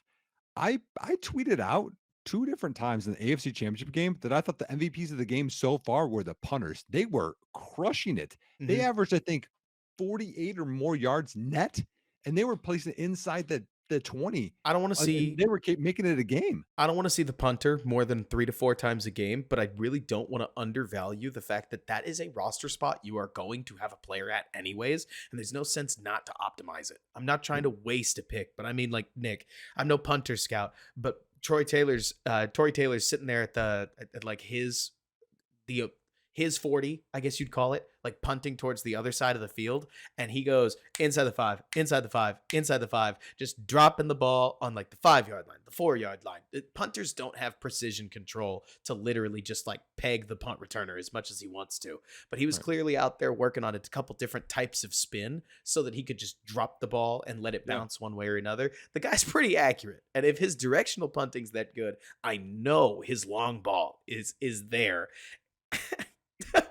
All right, I gotta cut you off, man, because I got more guys I wanna hear about, Sure. and I'm sorry. I know So punters are people too, no, no, but no, no. okay, Lad McConkey. Awesome. I mean, it speaks for itself. Go watch the Twitter highlights. His footwork is so good. He hung in there well against really good or against quality coverage. Take a look at him today, I guess is when the podcast is going to release, against Quinyon Mitchell. Quinyon looked like maybe the best player in Mobile. Like, Mhm. given that I was watching skills and whatnot, he was so good that he made it clear to me that Tez Walker might not be a first rounder, just Okay. because Tez did not shine like Quinion did. Nobody could challenge him. Like guys like Pearsall and whatnot that we expect to be really fun third rounders, like Yeah. even they were just struggling against number 7 from Toledo. And Okay. honestly, this is why the Senior Bowl exists, is so that you can Yeah. take a guy from Toledo and say, yeah, but what does he look like against SEC guys? And the answer is really good. Yeah. Doesn't isn't it sad that Quinion Mitchell was in zone so much in college and now he's man at Mobile and Brutal. he just crushes everybody? It's Crushes it. sad. So So he so looked question good. with Yeah. McConkey, could you see him, the Bears drafting him in round 2? If he gets to there. Oh, you think he's round 1? I think that so that's the problem, right? Is I think he is good enough to be drafted round 1. I think that he's small enough that it will never happen. We do this every year, don't we, Nick? Like let's take a breath and let's think about it. Josh Downs, second rounder, second rounder, second rounder, second rounder, second rounder, second rounder, all throughout draft season, third rounder. Tyler Scott, third rounder, third rounder, third rounder, third rounder, third rounder, then fourth rounder. Lad McConkey, late first, late first, late first, late first, late first. Would he be a late 2? Because he sure looks to me like he could be everything that everybody wanted Sky Moore to be. And while he's an incredible route runner, he's not Xavier Worthy fast. Like Worthy, I can't tell you what I think he'll run because I'm not that kind of scout. But if you told me Worthy's going to run a 4.3, I wouldn't be shocked. Like watching him on tape, he made Josh Newton, corner out of TCU, look like he didn't matter. I was like, wow. I mean, like, now granted, I was talking to a couple scouts and they talked me through draft boards and really encouraged me, honestly, man, because they talked about how most teams' draft boards are going to be about 100 players deep with then 50 players that they're excited about. That's obviously not 250 players. So Okay. instead of the big boards that we see, they go scheme fit and they pick out all the players they think are draftable and they only expect certain players to actually get in there, which made me feel a lot more confident because there's some of these corners I watch and I go, this guy is not draftable by the Bears. You know Yeah. what I mean? Yeah, Like yeah. he doesn't fit the scheme at all, and he's not good enough to be transcendent. And unfortunately, Josh Newton's one of those guys. But Okay. to So hit, do you wanna continue with Tez I Walker? I was mean, gonna he had say some I drops, I but should hit the highlights, right? yeah, Like sure. Xavier Legette looks like a rock star athlete, but he might not be a good receiver. Like he did not stand out in a day where Lad McConkey day. It was in a 3-day stretch where Lad McConkey was dominating. Like Xavier Legette looked fast. Xavier Legette looked fluid, I guess. Like he certainly can make a sharp cut. But bro, he had his quarterback there. Like this Yeah. is the guy who should have taken over the Senior Bowl. And instead, you were looking at Carlton Davis, a corner you've probably never heard of out of Fresno State. I hadn't heard of him. And Jarvis Brownlee and Andrew Phillips, corners out of Louisville and corners out of Kentucky. And they were kind of striping him. Like, I mean, I'm not trying to tell you that Xavier Legette is awful, but I see a lot of Jonathan Mingo in his game personally, Mm. where, I see the bad side of Treylon Burks. oh gosh, oh gosh, don't say that. Well, I mean, just a big athlete. Right. That's not a good receiver. I mean, that's a lot more Johnny Wilson too, just to throw him in there. Well, Jamari I Threat. I heard people liked him. Okay, interesting. Some people did, but I mean, some people might not have seen him before, and he looks like a 6'5", relatively fluid, huge person, right? But a whole but if you turn on any of his Florida State tape, it is loaded with drops and Mhm. inconsistencies and bad technique, and it's fine. I'm not trying to kill Johnny Wilson. It's more Yeah. to say that right, the big guy always looks good. You know what I'm Mhm. saying? You think round 3 for him? Probably. Okay. But to me, it's a matter of whether he can block. And I would tell you if I knew, I don't. But Wow. Jamari Thrash, his competitiveness just oozed out of his reps. I literally don't know if he's big enough to be like really, really good. He's 5'11 and a half and 185 pounds, but he has a nice combination of good enough footwork, snappy enough breaks, and physical enough to create enough separation. And he was one of those guys, Nick, and you know you love these guys at football camps, right? Where if the ball was close, he caught it. Like it was that simple. Oh, you put it a little on the inside shoulder and the DB could take it away? No, they can't. And you just love that, right? That's Bobby Ingram to me, man, for the Bears. To me, it's so funny looking at some of these because Tez Walker was the opposite. If it was close, he didn't catch it. If he was wide open, he sometimes still didn't catch it. I'm sure there was an element of nervousness there. I mean, truly. Okay. I mean, as much as we would joke around about this, these are people too. And Yep. if I was Tez Walker, going from no eligibility and the thought that he might not play in this latest season, and suddenly he's being mocked in the first round, yeah, I'd be pretty worried too. But it's a bloody business, man. Like, Yeah. you're hoping for better results than that, especially when Tez Walker at UNC does leave a lot of questions about whether he can beat man coverage for you. There's no Mhm. question that he can race past a zone defender outrageously fast, especially for his size, and looks so fluid in the process. But I don't know, man. Like, he was one of Okay. those guys where we saw a funny week from a lot of people. Brendan Rice got a lot of play, but for as much as I know, I talked about Brendan Rice, right? You go back and you look at some of those reps, and it's like, okay, is separating with your feet on a goal line whip route in a one-on-one setting really impressive? Like, Yeah. is separating on a three-step fade really impressive when you're 6'3"? He looked like a big person. He can Mhm. probably block. So those are thumbs ups, but if anything, I thought Brendan Rice highlighted what Tez Walker wasn't doing from a physicality standpoint. Okay. Roman Wilson looked super fluid. Ricky Pearsall to me looked like the whole package, which was a whole lot of fun. Like, he did a lot of things well. I like Ricky Pearsall, man. I don't know how you don't, right? And Yeah. then what is it? Luke McCaffrey was funny to watch all week Why? because he does not have the suddenness to separate against man coverage. But if you drafted him to beat man coverage, you're nuts. Like, he's going to Okay. be one of those guys who runs seams against zone coverage, and he's 205. He's going to block for you really Yeah. well. And he's got those bloodlines. Yes. Yep. Yep. People care, Yep. like, Yep. and I thought Malachi Corley had an underrated Senior Bowl because while he wasn't that big and wasn't that fast, his biggest problem, man, was he kept getting reps after the guy that everybody wanted to see a rep from. And so if he'd win it, everybody wasn't really paying attention. And he Mhm. didn't explode the way that some might think he would. But I thought his routes were really round on his tape. So seeing quality footwork in a Senior Bowl setting, I'm glad I know he can do it. Mhm. What was his size? Corley weighed in at 5'10" and a half. It's not tall. 215. Yeah. Yeah. He's a thick boy. He's that Debo guy. Well, Like, hey, or hey, at man, least he's trying to Western be. Kentucky, shout out. I know. I have to mention Western Kentucky. Yeah, man. Let me see. I really like Anaya Smith. Anaya Smith had a very, very underwhelming Senior Bowl, which is fine. Hmm. I don't care. But if anything, it keeps my hopes alive because he's the kind of guy. So I have Anaya Smith pegged as my Khalil Shakir of this draft, if that makes sense, where it's like he's a little undersized. He is, let me see, he is 5'9" and 191, but he blocks like a Ooh, demon. that's smaller than I thought. Turn on any Texas A&M tape and they have him blocking some crazy assignments. Go watch his Alabama game if you're looking for homework, as a matter of fact, because the other thing he's got is psychotic footwork that will help him separate, especially when he's on like vertical route stems. He's pretty Yeah. fast. I kind of struggled to separate this week, but I'm expecting him, the way I see him specifically, Nick, is as that wide receiver 3 that can give you just a little bit more. So he's got a little bit of gadget in him and he gets lost in zone coverage a lot. And then when you get him the ball, he can be a yak threat, right?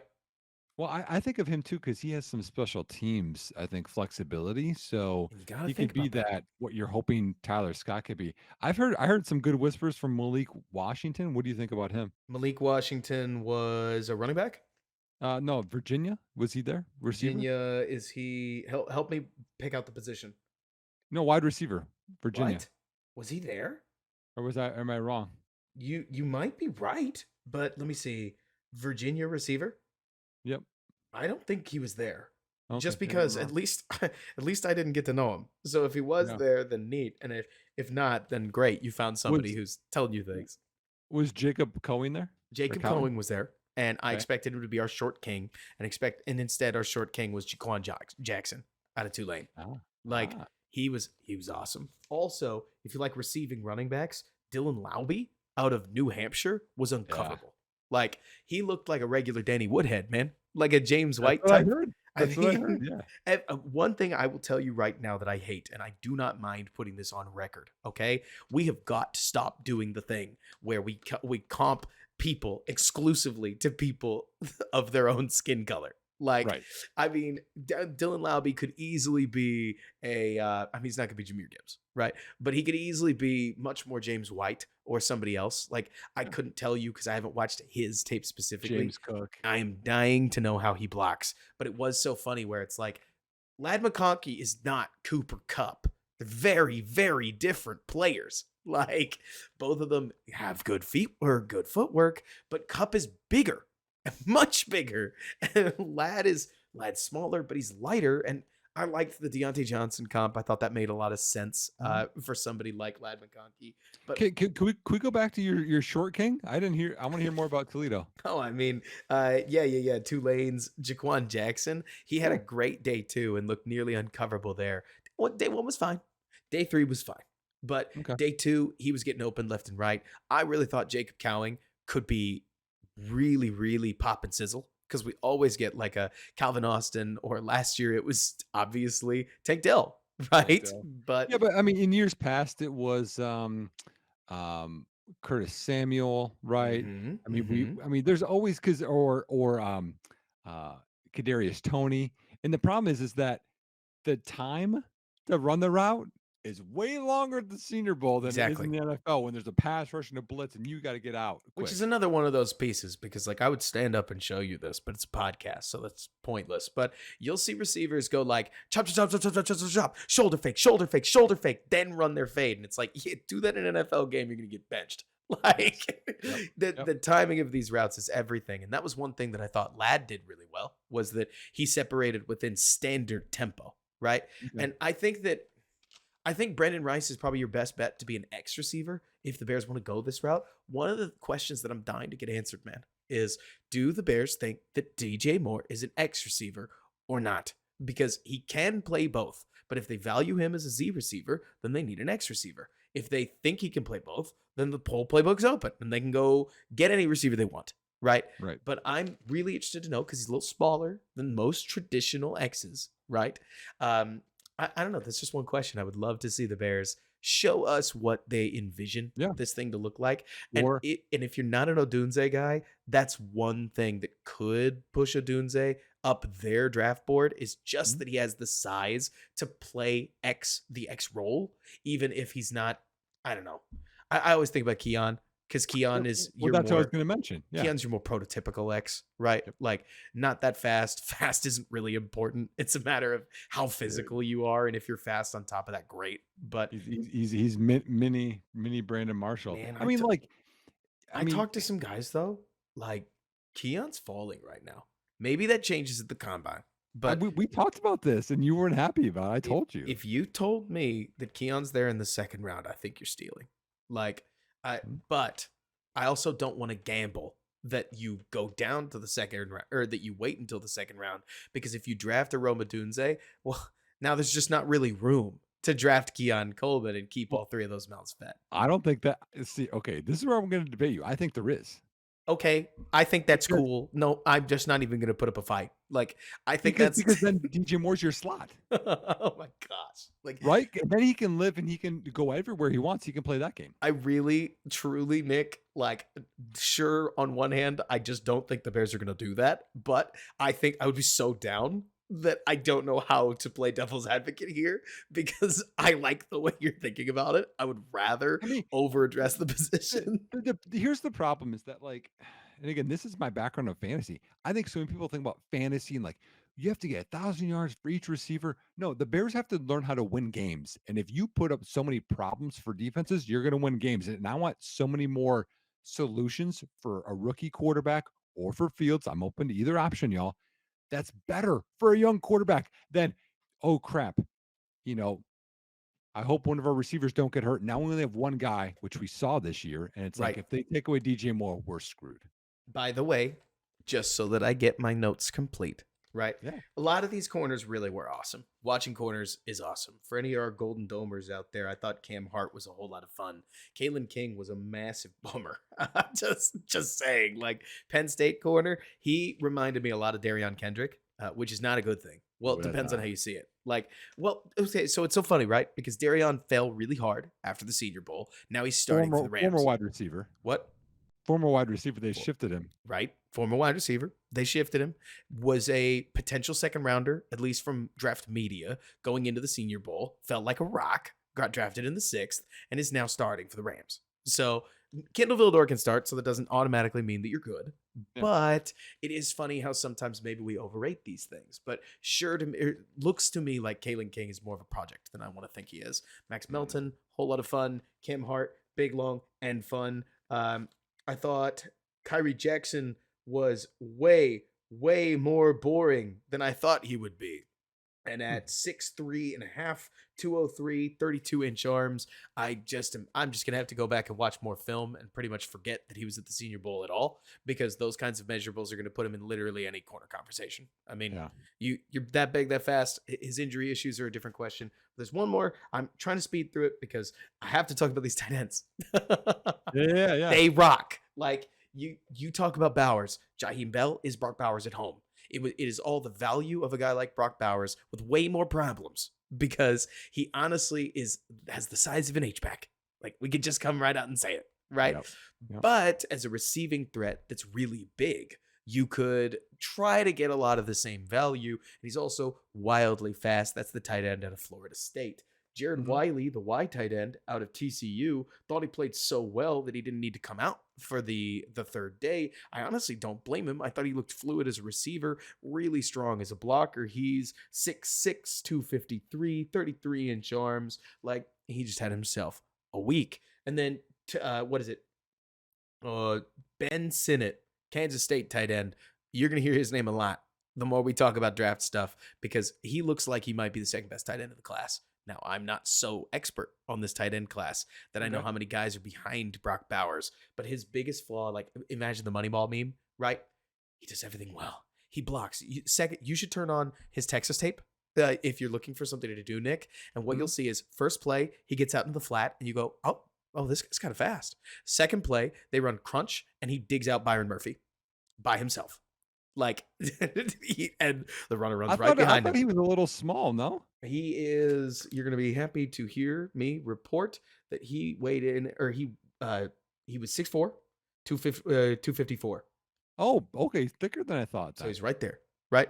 Yeah. Smaller tight end, sure, but if you're going to use him as a U that can block a little bit, he was one of the best run blockers of the week. Like, kudos to Ben, because his receiving isn't even his best attribute, which is wild. Wow. Blocks way of, hey, when you want it, you want it. As far as a blocker goes. Well, and the Bears have had a lot of tight ends. Look at, we know the guy who came from Green Bay that didn't want to block, or receivers. Exactly. Was Brant Keithy there? Brant Keithy was not there. Utah? We got AJ Barner, who in typical AJ Barner fashion looks like kind of a string bean, but blocks pretty well. Like, for a wide tight end, he's just really skinny. Which is just so funny. I liked him at Michigan. He had some good stuff. I don't see why you wouldn't. He's a good player. Yeah. And then was Theo Johnson there? Theo Johnson was there. I thought at times. So the other practice, the American practice, integrated the tight ends with the receivers a lot more. I think because they wanted to test the safeties. Like, my guess is that the coaches there got a lot more edict to run the safeties in coverage, whereas in the other practice, they did it less, or at least you couldn't watch the skills and also get the tight ends as easily. But Theo Johnson, I thought, moved pretty well. I would definitely put him behind all three of the other ones. Maybe right up there with Bell, just in terms of who had the best week, right? But all three tight ends looked great on the other side, which was a whole lot of fun, because if you didn't get Brock Bowers, I could very easily see, look, maybe I'm just future casting. Right? But Nick, I feel like safety in round 3 and a tight end in round 4 makes all the positional sense of the world. It obviously makes a big difference on who actually gets there from a draft board perspective. But from what the Bears from what the Bears would want to do, I can see it. You know what I mean? If they took Ben Sinnott, or is it Sinnott? I think it's Sinnott, but I couldn't tell you. Okay. They take Ben Sinnott in round 3. Would you be mad? Stoked, actually. I think that there's a chance that, so he comped himself to Sam Laporta, and I think he's closer to Laporta than he is round 4. Like, it just because somebody needs a tight end. You know what I'm saying? Like, it's one of those where it's like, let me hang on, stall, say something. Have a Well, take. I wanted to transition to running backs. I don't think we need to talk about quarterbacks because from what I heard, they were trash, and the Bears aren't going to be touching any of those guys, so it doesn't really matter. It's just going to be a matter, like, I've heard great things about Jatavion Sanders out of Texas, the tight end. And then I have no opinion on Cade Stover. I will go get you an opinion on Cade Okay. Stover. But Okay. Sinnott is at the mercy of, is he better than Stover, and how many teams need a tight end. It's Yeah. not a totally niche position, but most teams don't invest in two of them. So Yeah. I could easily see him moving up the board just based on where he fits in the order, because I know from the little bit of Texas I watched, Jatavian is more of like your, as I understand it anyways, your huge person that can also catch, whereas Mhm. Sinnott is more of like, this guy should be an H-back, but he is way better than that. Yeah. And Yeah. so instead, we're Okay. going to make him a U tight end that can also do things for us in the run game. Mhm. I mentioned Brant Keithy because again, in my previous lifetime, I like to say I scouted a lot of like kids out of high school, Mm-hmm. like Trent Irwin. I watched his high school tape and early college guys. Brant Keithy, I liked him 2 years ago at Ooh. Utah. I saw potential, but he's just like he's like that bigger wide receiver, but not that big, like but playing tight end. Like he's probably like 6'2", 230. Oh, man. Like that's what but he's fun. Right. So he'd be like a 6th, 7th round pick, package guy. We're Do you want to closing go in. running backs at all We're or no? closing in on another double album, so I'll try to keep this thing close. And by that, Yeah. that's a length joke, everybody. Yeah. You're Running backs welcome. or That no? what? Running backs or Oh no? yeah, 100. That's what I'm pulling up. Oh, So okay. I heard good things about Michael Wiley. They That is a running back. Good. I just wanted to make sure. And Ray Davis from Kentucky, but the American roster didn't show out their running backs near as much as the national roster. Where if the Bears Okay. did draft Caleb Williams, ooh, Marshawn Lloyd looks pretty good. Marshawn Well, Marshawn Lloyd, y'all. I mean, he looked good at South Carolina before. He didn't do a ton there, but there was some hype, and then he got hurt. And then he transferred, and then he shined at USC, but he got hurt again. He got some injury stuff. Injury stuff to work out. Kimani Vidal out of Troy looked really nice and fast. But I'll tell you guys right now, for everybody listening, the Senior Bowl is a known terrible place to evaluate running backs. Like, you just don't get much look, because most running back stuff that you're evaluating is, what does vision look like in the middle of a full contact scenario, game situation, shrugging off things with contact balance. But as receivers, I'd say Laube, Lloyd, and Vidal stood out with an extra little, what do you call it, like an assist or an honorable mention for Ray Davis, who got open every time he got the opportunity. Yeah, Ray Davis turns 25 in like October. Yeah, not great, He's but old. the The one sad note we have to say though is a guy I like, Rasheen Ali, ruptured his bicep tendon, brutal and that sucks because I liked him out of Marshall. really sucks. I think he was having an okay. I think he was having a pretty solid Senior Bowl up Yeah. until that point. But How was Isaiah Davis? What do you think about him? Isaiah Davis, let me see. South Dakota He was State. South Dakota State. Noticed him a couple times, but again, let me see. This is the national practice. National practice, you saw the running backs show up in team drills more, and in Nice. particular, when I was watching the team drills, yeah, exactly right. They were Yeah. just catching balls in the flat. Like, the quarterbacks didn't push the ball like a lot of Senior Bowls have pushed it more often. I don't know if Okay. that's the offensive line's fault. I don't know whose fault that is, but there were points where I remember me and Clay Harbor, who were both just hanging out at the Senior Bowl, we were just laughing about, like, throw it. Clay Harbor, man. I know Clay Harbor's one of his friends from high school. But anyways, I Dude, have that's one fun. final thing. Do you have any other guys to talk about? No, I Okay. covered the whole gamut. All right, dude, and thank you. Like that's very useful information. Like 'cause I Perfect. wasn't there, so I just watched clips. But you got in person, you could see everything. Okay, Caleb Williams doesn't want to play in Chicago, Robert. Yeah, I heard. That is, and again, then there's a clarification because his camp talked to Colin Cowherd today. They're gonna pump out whatever for clicks for whatever. It's not true. He'll play in Chicago. Like this is a non-issue, and it's honestly, it's just ridiculous that this is what media has become. So look, trying to split both sides here, Nick. Try to talk from both ends of the fence as best I can. I know, but might as well, right? I Great. think whenever this story pops up, the reason you see it get so much play is because the Bears, I think we know in the back of our minds, the Bears have been bad enough. to where if a quarterback feasibly didn't want to play in Chicago, it would be irrational. It would be the wrong Sure. move. These aren't those same Bears, but you can almost understand a kid's dad saying that just Yeah. because of what a quarterback graveyard it's been. And so, again, irrational? Yes. Did Joe Burrow say this in 2020? Yes. Does anybody remember him saying that? They don't. Is the same thing probably going to happen in Chicago here? Probably, if that's the Mhm. direction they go. But Sure. moreover, Nick, I mean, Cowherd comes out today, says we had this conversation 6 to 8 weeks ago. Yeah, 6 to 8 weeks ago, they had Luke Getzey. 6 to 8 weeks ago, they didn't do any staff overhaul. 6 to 8 weeks ago, blah, blah, blah, blah, blah. I can't Backpedal, help backpedal, backpedal. I can't help but think beyond the backpedaling, Nick, trying to see this as earnestly as we can from every direction. Yeah. This is going to come down to that two-way interview. And Nick, let It me is. speak your language. Ryan Poles is rock solid. Like, you put Ryan Poles and Kevin Warren and Matt Eberflus, who the players seem to love, like in that room. And I can't imagine Caleb Williams not feeling that energy that these Bears are giving off right now. And I mean, I understand that there are going to be some people that are going to think I'm just blowing sunshine, but I really mean that. Like, all Caleb may ask for is a relative assurance that the Bears are going to get him another weapon.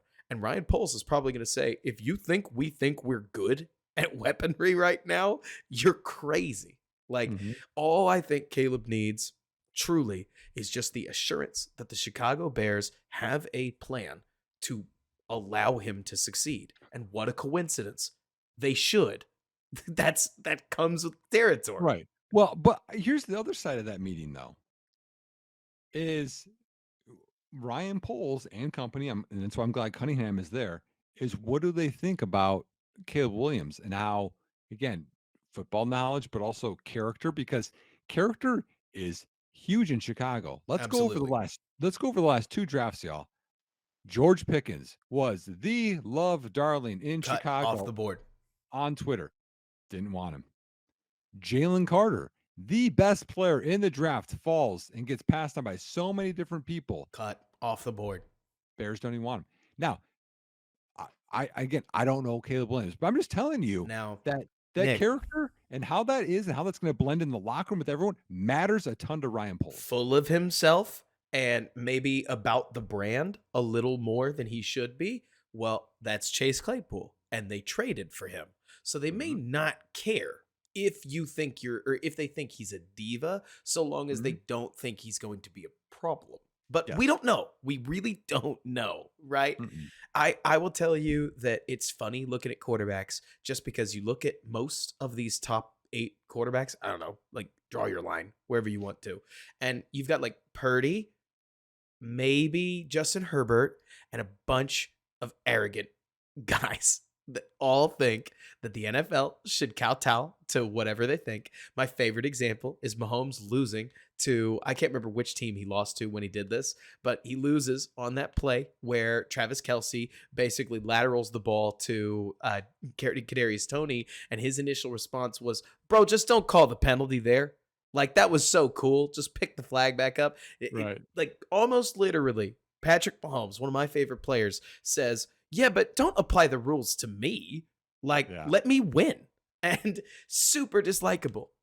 Nobody really cares. Aaron Rodgers, super dislikable. Nobody really cares. Joe Burrow, when he loses, is not the world's grandest loser, but we don't really mind, right? Like, Dude, CJ Stroud, how he is, how he's carried himself has made me cheer for the Texans. pretty spectacular. Pretty Dude, just spectacular how just like CJ's like carried talking himself. about how character, like, is just awesome. Like, that's one thing that stood out for me. But again, like, this stuff matters to Chicago. And like when you want to build something kind of the right way, we don't know what's going to happen. I mean, the dinners that they have, the We don't. visits to Hallis Hall, all the interactions at the combine, at the pro day, et cetera. So like that's something to monitor. But it goes both ways. It's not just what Caleb wants, it's what Chicago wants It too. is. And I'll tell you that if you want my honest opinion. All right. So, any listener that's made it to this point, first of all, thank you. We always say this, these double album podcasts are awesome. Nick and I really just can't turn the faucet off. Like, the length is less us thinking that a 2 hour podcast is like the way in the future in podcasting. And it's more that we just get into a good conversation. We just do So this.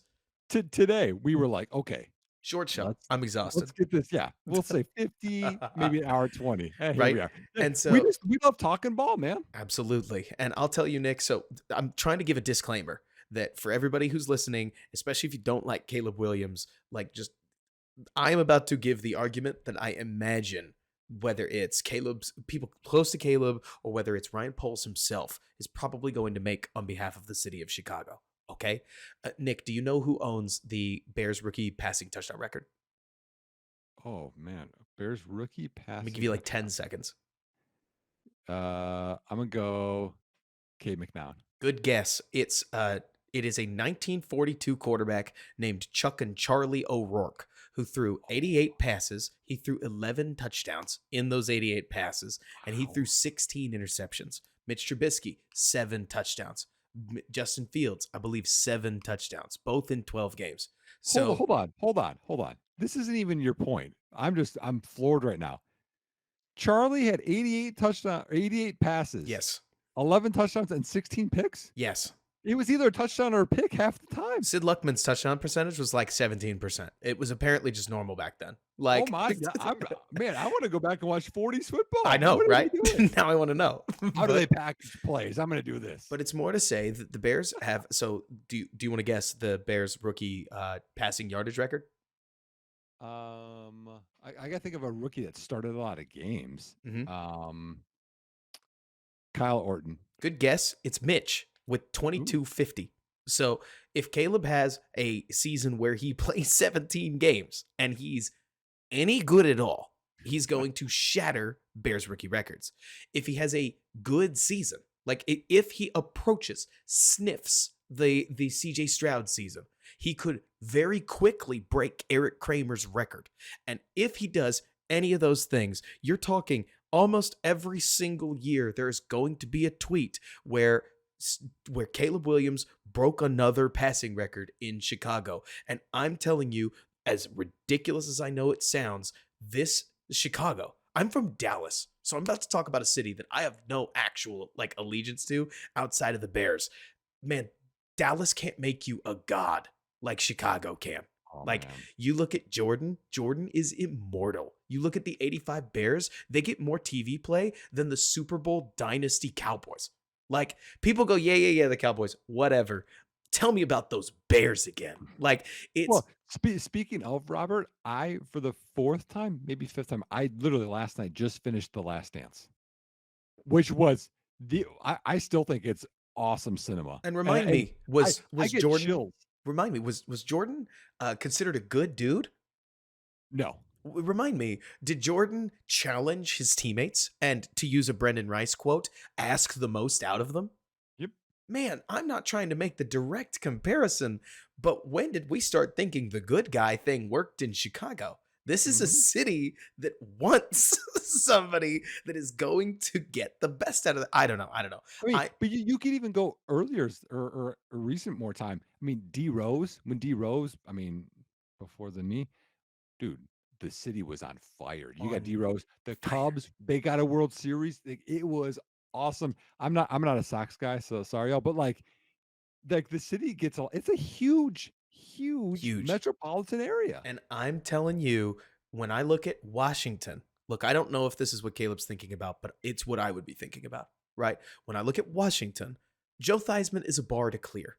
Like RG3 is a rookie, that's a bar to clear. RG3 had a good rookie season, threw for Yeah. 3,200 yards, rushed for another 500, won Offensive Rookie of the Year over Andrew Luck for crying out loud. Okay, so maybe we don't want to go there. Maybe we want to play in Boston, right? No, you don't. Not only is that fan base as critical as it gets, you're in the shadow of Tom Brady. Okay, so we Mhm. don't want to play there, right? Arizona doesn't want a quarterback. Los Angeles doesn't want a quarterback. What about New York, right?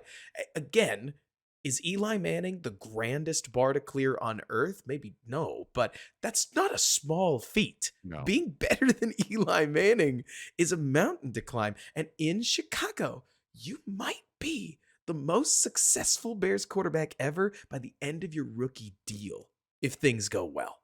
Well, I Like, mean, the bar is so low. he could be the best Bears passer after the rookie season, like a single season. He really could. And I mean, that's not, I'm not throw trying to for be hyperbole. 4,000 yards one time, man. 10 quarterbacks did it last year. Baker May. Ironic, isn't it? That you look at a lot of these recent quarterbacks and who has been some of the better rookies. I mean, obviously, look, I could go through and I could pick on a bunch of people, but I specifically want to highlight at one embattled franchise that drafted a Lincoln Riley quarterback. They were the Cleveland Browns. He was Baker Mayfield. He just threw for 4,000 yards. Like, you look at the Lincoln Riley quarterbacks, man, and if you're looking for reasons to at least hope that Caleb's going to be all right, like the most recent Lincoln Riley quarterbacks we've seen are Baker Mayfield, who's perfectly serviceable, if not kind of good. You've got Kyler Murray, who had 2 MVP years until he busted his ACL, and he brought back to the Cardinals to life at this point. And he's the only reason they're not the number 1 overall pick. And then Mhm. Jalen Hurts took the Eagles to a Super Bowl. These guys might not be all unilateral world beaters, but they actually kind of hit the ground running, like as rookies. And so I don't know, Nick. I just can't help but look at this thing and think, if I'm Caleb, to the road to being one of the 3 faces of the league is not a long one. Like No. you, I mean, And the road is easier in Chicago. I don't want to take anything away from CJ Stroud, Nick, but if Caleb Williams shows up as a rookie and throws for 20 touchdowns, he is going to be on so many more commercials than CJ Stroud ever will. Like, it's not just billboards in city Chicago. I'm talking prime time games. I'm talking State Farm. I'm talking all the annoying stuff. He'll be out there shilling Pepsi to you. He'll be like, it'll Yep. everywhere. And I Mhm. just don't think Houston's a huge market. Like, CJ Stroud's going to It ain't probably swing a Chicago. couple of doors into the seals. It's not It Chicago. ain't Chicago, man. Come on, like this is no. What's also interesting too with this is, and again, like, yo, I'm still open to Drake, man. Like, this isn't just like the Caleb thing, but this is just showing like the bar's so low in Chicago. The other interesting thing with Caleb is, do you think they get Brendan Rice to pair him up with his college teammate? I think to think about it, right? Yeah. But I almost think that Brendan Rice is going to end up overloaded by a weapon that they draft or sign elsewhere, right? Okay. Like not that they hate Brendan, more that they'll just explain to Caleb, I'm glad you think you want Brendan. We're gonna get you somebody better than Brendan. You know Well, what I to, mean? to me, it's like you bring in like DJ Shark, Brendan Rice, and the Brock Bowers. That That'd be group sick. makes sense to me. That'd be sick. And that's if they don't go get you a Malik Neighbors, which, by the way, I'm just saying, look, okay, so another little Calebism. I'm going to try to keep it together because I could give you a full Caleb Williams like breakdown and a whole bunch of spiels Oh, all but I if we think wanted we to. need to. We need to have an episode on this, but We not do. in this episode. Well, he has to get drafted first. Like, I understand that Caleb Williams stuff is going to go hot for the next bunch of months. Podcast listener, we get it. It would be really popular for us to do it sooner. Until Justin Fields is traded, if that's what happens, I do think we have to keep the conversation at least pretty open. No, I'm saying we should do a scouting report I on, like it. Caleb. We should Caleb, scout report Drake, on May. JT. Like, Yeah. I gotcha. One of Yeah. my favorite things about Caleb Williams, I don't know if you've seen this, so I'll just share it with you. Somebody did they basically compiled how commonly in college did players scramble, right? That scramble at all. What percentage of dropbacks did they run with the ball, right? And Justin Fields ended up around 9%, I think. That was pretty high, right up there with JT Daniels, who ended up with I think like 8.5%. I don't know, I'm going off the top of my head. Mhm. Drake May clocked in around 7%, as did Josh Allen. Like, for those who didn't watch Fields in college, it's not that he was a runner, but he did call his own number instead of throwing to the flat. Like, Ohio State wouldn't even really scheme a flat route. They would just clear a whole bunch of space, and Justin Fields would run into it for, what do you say, 6 to 10 yards at that point, just free and easy. That was his check down in school. Yep. So it wasn't that. It was like I'm saying, not JT Daniels, as in our rushing is going to be a feature point of this offense, but he definitely ran in college. He just threw more. More of the chunks were throwing. Caleb Williams, would you like to guess his scramble percentage? Because he's a scrambler, right? He runs around a lot. Yes. I think it's higher. It's 3%. No way. He scrambles a ton. He scrambles to throw a ton. And Okay. so, as far as how often he actually runs the ball, almost never. And Well, you his have you seen the stat of his time to throw? yes. And like a friend of mine and I, as a matter of fact, dug into this. Let me build on that. Okay. So scramble time to throw average, right? When you scramble, what is your average time to throw? Okay. Mhm. Patrick Mahomes, about 4.5 seconds. Josh Allen, about 4.78 seconds. Lamar Jackson, about 4.9 seconds. This is considered normal, right? This is NFL or college? This is college. Okay, Kyler Murray, much better scrambler, stays alive like crazy. He had a much Kyler's higher awesome. number, much higher number. In fact, an almost outlier higher number at 5.5 seconds. Nobody Oh, wow. scrambles that much, Okay. except for Caleb Williams, who averages 6.58 seconds time to throw on scrambles, which the way that I've described this before, Nick, it's a smoking gun number. It shows that we are looking at something truly unique and we have no idea what the results are going to be. Is he going to No. die back there? It's possible, but he very Yep. clearly has a skill set built around staying alive. And when you do watch the tape, you can see how it helps him because like all the crazy psycho stuff that honest to God, Nick, I don't think you can teach. Because if you spent time with Drake May trying to get him to backpedal and then plant one foot and scream back up in the pocket and then plant another foot and backpedal again, spin out to his left, reset his feet and fire a dot downfield, Mhm. he's never going to do it. You my favorite comp right now that I've figured out is I think he's a blend between, like, an Aaron Rodgers and a Johnny Manziel. I like that. And I don't like the Manziel part, but But you get I it, though. I You do. get the moving and As the far as just the creativeness. it's funny you say that because as far as pressure to sack percentages go, what people don't remember about Aaron Rodgers is that he's always taken about 20%. Like he's had a pressure to sack rate of about 20%. For those who aren't aware, this is how often you get pressured, when you get pressured, how often you get sacked, right? Pat Mahomes is obscenely low. Like one of the things that makes Pat Mahomes amazing is that he has a pressure to sack rate of closer to about Insane. 13%, 11%. It's I mean, think of the playoffs. He got sacked on that one, and it was like, "Oh my gosh, he got sacked." He got pressured all the dude time. never gets sacked. Dude never gets sacked. And It's Justin Fields, special. Justin Fields had a 23.9% pressure to sack rate in college. I don't think it's gotten lower in the Well, I NFL. think I would argue that's Fields' worst trait is Yes. his pressure to sack rate is so high. Yes, exactly.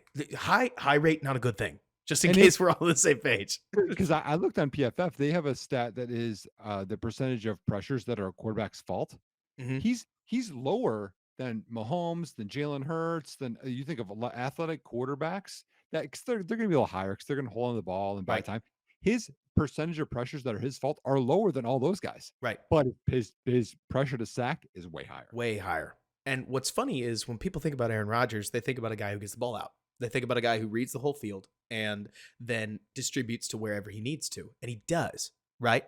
These things can coexist. But ironically, Rodgers also ended up with an 18 to 22% pressure to sack rate for most of the middle seasons of his career. And we only have data back to like 2008. And even then, he didn't start for 3 years. So we're literally only looking at NFL data compared to Caleb, who had between, I think it's an 18 to 20% pressure to sack rate in school. But it paints this picture to me, Nick, of a player, just like Rodgers, for better or for worse, who Mhm. will never give up on the play. No. He doesn't see a sack as he does not see a sack as something to be feared compared to what he stands to gain if he just stays alive a little longer. Almost like he shares that philosophical belief Rodgers had of me holding the ball longer is not bad. Yep. I trust me with it, and you can't cover for longer than I can Mhm. or than I can hold it, and I can see you. Like Yep. that kind of like almost Well, and there's so many things that are advantageous with that mindset because you'll wear down defensive linemen more. You will because coverages, the average play is 3 to 5 seconds, y'all. So, like, if the play is longer than that, coverages aren't designed to stop it. no, they You're aren't. gonna get more big plays, more guys open. I mean, there will be bad sacks. There will be fumbles. There Probably will be horrific turnovers. yep, Like Caleb has this big really, hits. really bad habit of his turnovers Yep. look so unesthetic. They look like some of the most idiotic things in football. Just to point that Mhm. out. Like, But the payoff is so much better. and you know what's so funny about this, Nick? because people forget this all the time. Okay, so as a play wears on, players just kind of start running anywhere. Like, yes, you're going to have your base scramble rules, but a lot of times it just turns into pure chaos. And for Mhm. some reason, everybody's first idea is run deep, right? But my favorite thing about this, because everybody talks about how much scarier NFL defenses are than college football defenses. Totally true. Your line is better too. Like the USC Mhm. offensive line, not amazing. Tevin Jenkins, going to be the best lineman he's ever played with. And that's if Darnell Robert, Wright isn't better. there's a lot of parallels between the interior O-line that Fields has had in his tenure with the Bears and what Caleb Williams has had at It USC. is. It is. And Bad. hopefully we fix it so that we don't have to deal with it. But what Right. I'm sitting here joking around with myself about Nick, because it's never happened at USC, but I could very easily see it happening under a guy with different ideas than Lincoln Riley in somebody like Shane Waldron, is we might just get a play and clip this if it happens, where Caleb holds onto the ball. And just like Rodgers, the longer he holds onto the ball, the more you feel an ice pick. Like if you're somebody who's cheering against him. Hopefully Bears Oh, fans doesn't yes. feel this, right? Where because don't you remember those Rodgers plays where you were like, oh God, he's not pressured. Oh no. Like the almost like we have made this to where holding onto the ball is something absolutely terrifying to us, the quarterback, because Mhm. Fields held or has held onto the ball and taken so many hits from it. With Rodgers, him holding onto the ball was worse. Like at least if Yes. he got rid of the ball quickly, you had a feeling you could rally tackle. And this is where you're going to get some stupid play that everybody on Twitter is going to call overrated, right? Where everybody runs downfield on scramble drill, and around the 4.5 to 5 second mark, he just dumps it over the middle to Tyler Scott, but nobody's on him. And Tyler Scott, former running back, takes the ball really fast, curls upfield, like what is it? Juts to his left. DJ Moore holds his guy a little bit, then lets go. He can't get an angle on it, and suddenly Tyler Scott has blown an explosive and Yep. picks up a whole bunch of yards. Like what's so funny to me is that the chaos you can create when you have a quarterback that can maestro all of that chaos is something that a lot of offenses just don't have access to. It's going to be a matter of whether the juice is worth the squeeze for the Bears, but I mean, Mhm. it's hard not to think about it and get excited. Well, and there's I mean, you could debate that's Caleb Williams' best trait is his pocket presence and his calmness among some The storm. yeah, some calmness among the storm in the pocket that Aaron Rodgers had. And it's you Justin Fields does not feel good in the pocket and how he moves in the pocket. And again, like that's part of well how this is. Every play is not going to go well. And if you can No. be like, and Aaron again, Rodgers this got is strip sacked sometimes. yeah. Yeah. Well, like, this might be before you're born, Robert, but um, early '90s, Loyola Marymount had this run and gun basketball team. Okay, and Bo Kimball went to NBA, and Hank Gathers that's the most famous because he had the heart issue and he died actually on the floor. Oh my gosh. But they again from a super small program, not super successful, took off and they had these super high scoring games and they would win because they did things differently. They're just playing pickup games and they're just running up and down the floor, up and down the floor. But it's kind of like this designed chaos, but they designed it. They're used to playing within that, so Yes. they're more comfortable with it. They're good with it. You have teams, let's say Jared Goff has a play where he's moving around and doing the Caleb stuff and it's lasts 5, 6 seconds. Detroit fans are like, "Oh my gosh, get rid of the ball." Because he can't, it's not in his skill set. Right. But Caleb, it's like a calm, it's like, oh yeah, this is what he does. Rogers, oh, this is what he does. Big Ben, this is what he does. Right. So that right there is such a different offensive strategic advantage. I am so interested to see what Ryan Poles, Matty Berflus, and Shane Waldron all think. Because like Mhm. you're talking about, that could just create they could just create offensive threads that a lot of these teams can't imitate. It's on And the repertoire. it becomes a different attack and a scary one. And one that, generally speaking, is going to make a lot of receivers on the Bears maybe look better than they are. I mean, this is the kind of stuff, that kind of uncanny pocket management that led to player after player after player after player after player in Green Bay, where Bears fans would say, Jermichael Finley is not this good. Like, Mhm. or you'd say, what was it, James Jones? Like the Oh, receiver, I where it hear was that like, here, yeah. this guy is just okay. We could even shift this to another quarterback. Russell Wilson did the same thing in Seattle. He would back up with pressure. That's how he escaped. He didn't step up, possibly because he can't see because he's shorter. But how many deep passes over the years did we see Tyler Lockett just get wide open?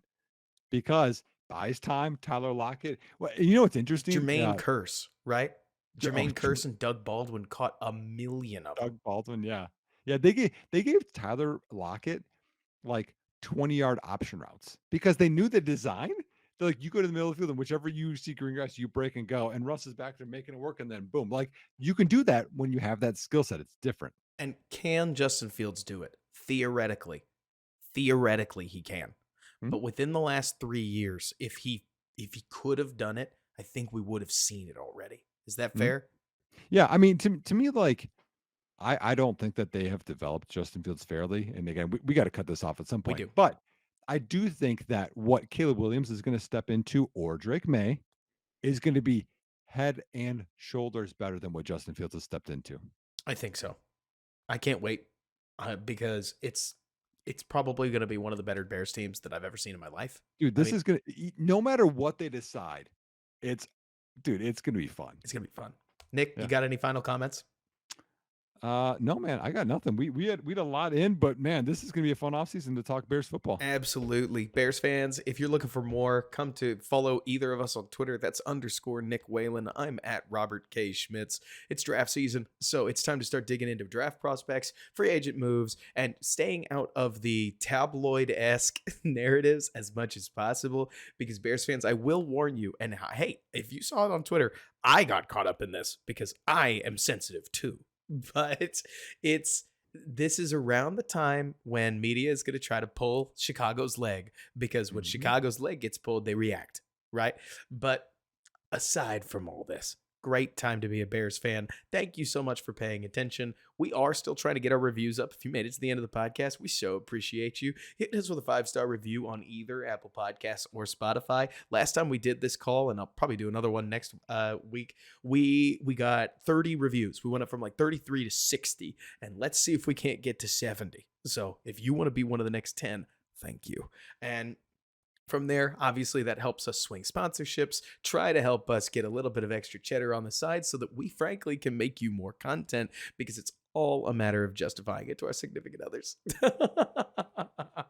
Don't tell me that's true. Don't tell me that's wrong, Nick. You know it's true. Hey, I'm getting married in May, y'all. So yeah, Perfect. help us out. Thank you guys so much for listening. Have a great, wonderful rest of your week. Check out the Senior Bowl. Get set for the Super Bowl. And until next time, bear down. And thanks so much for bearing with us.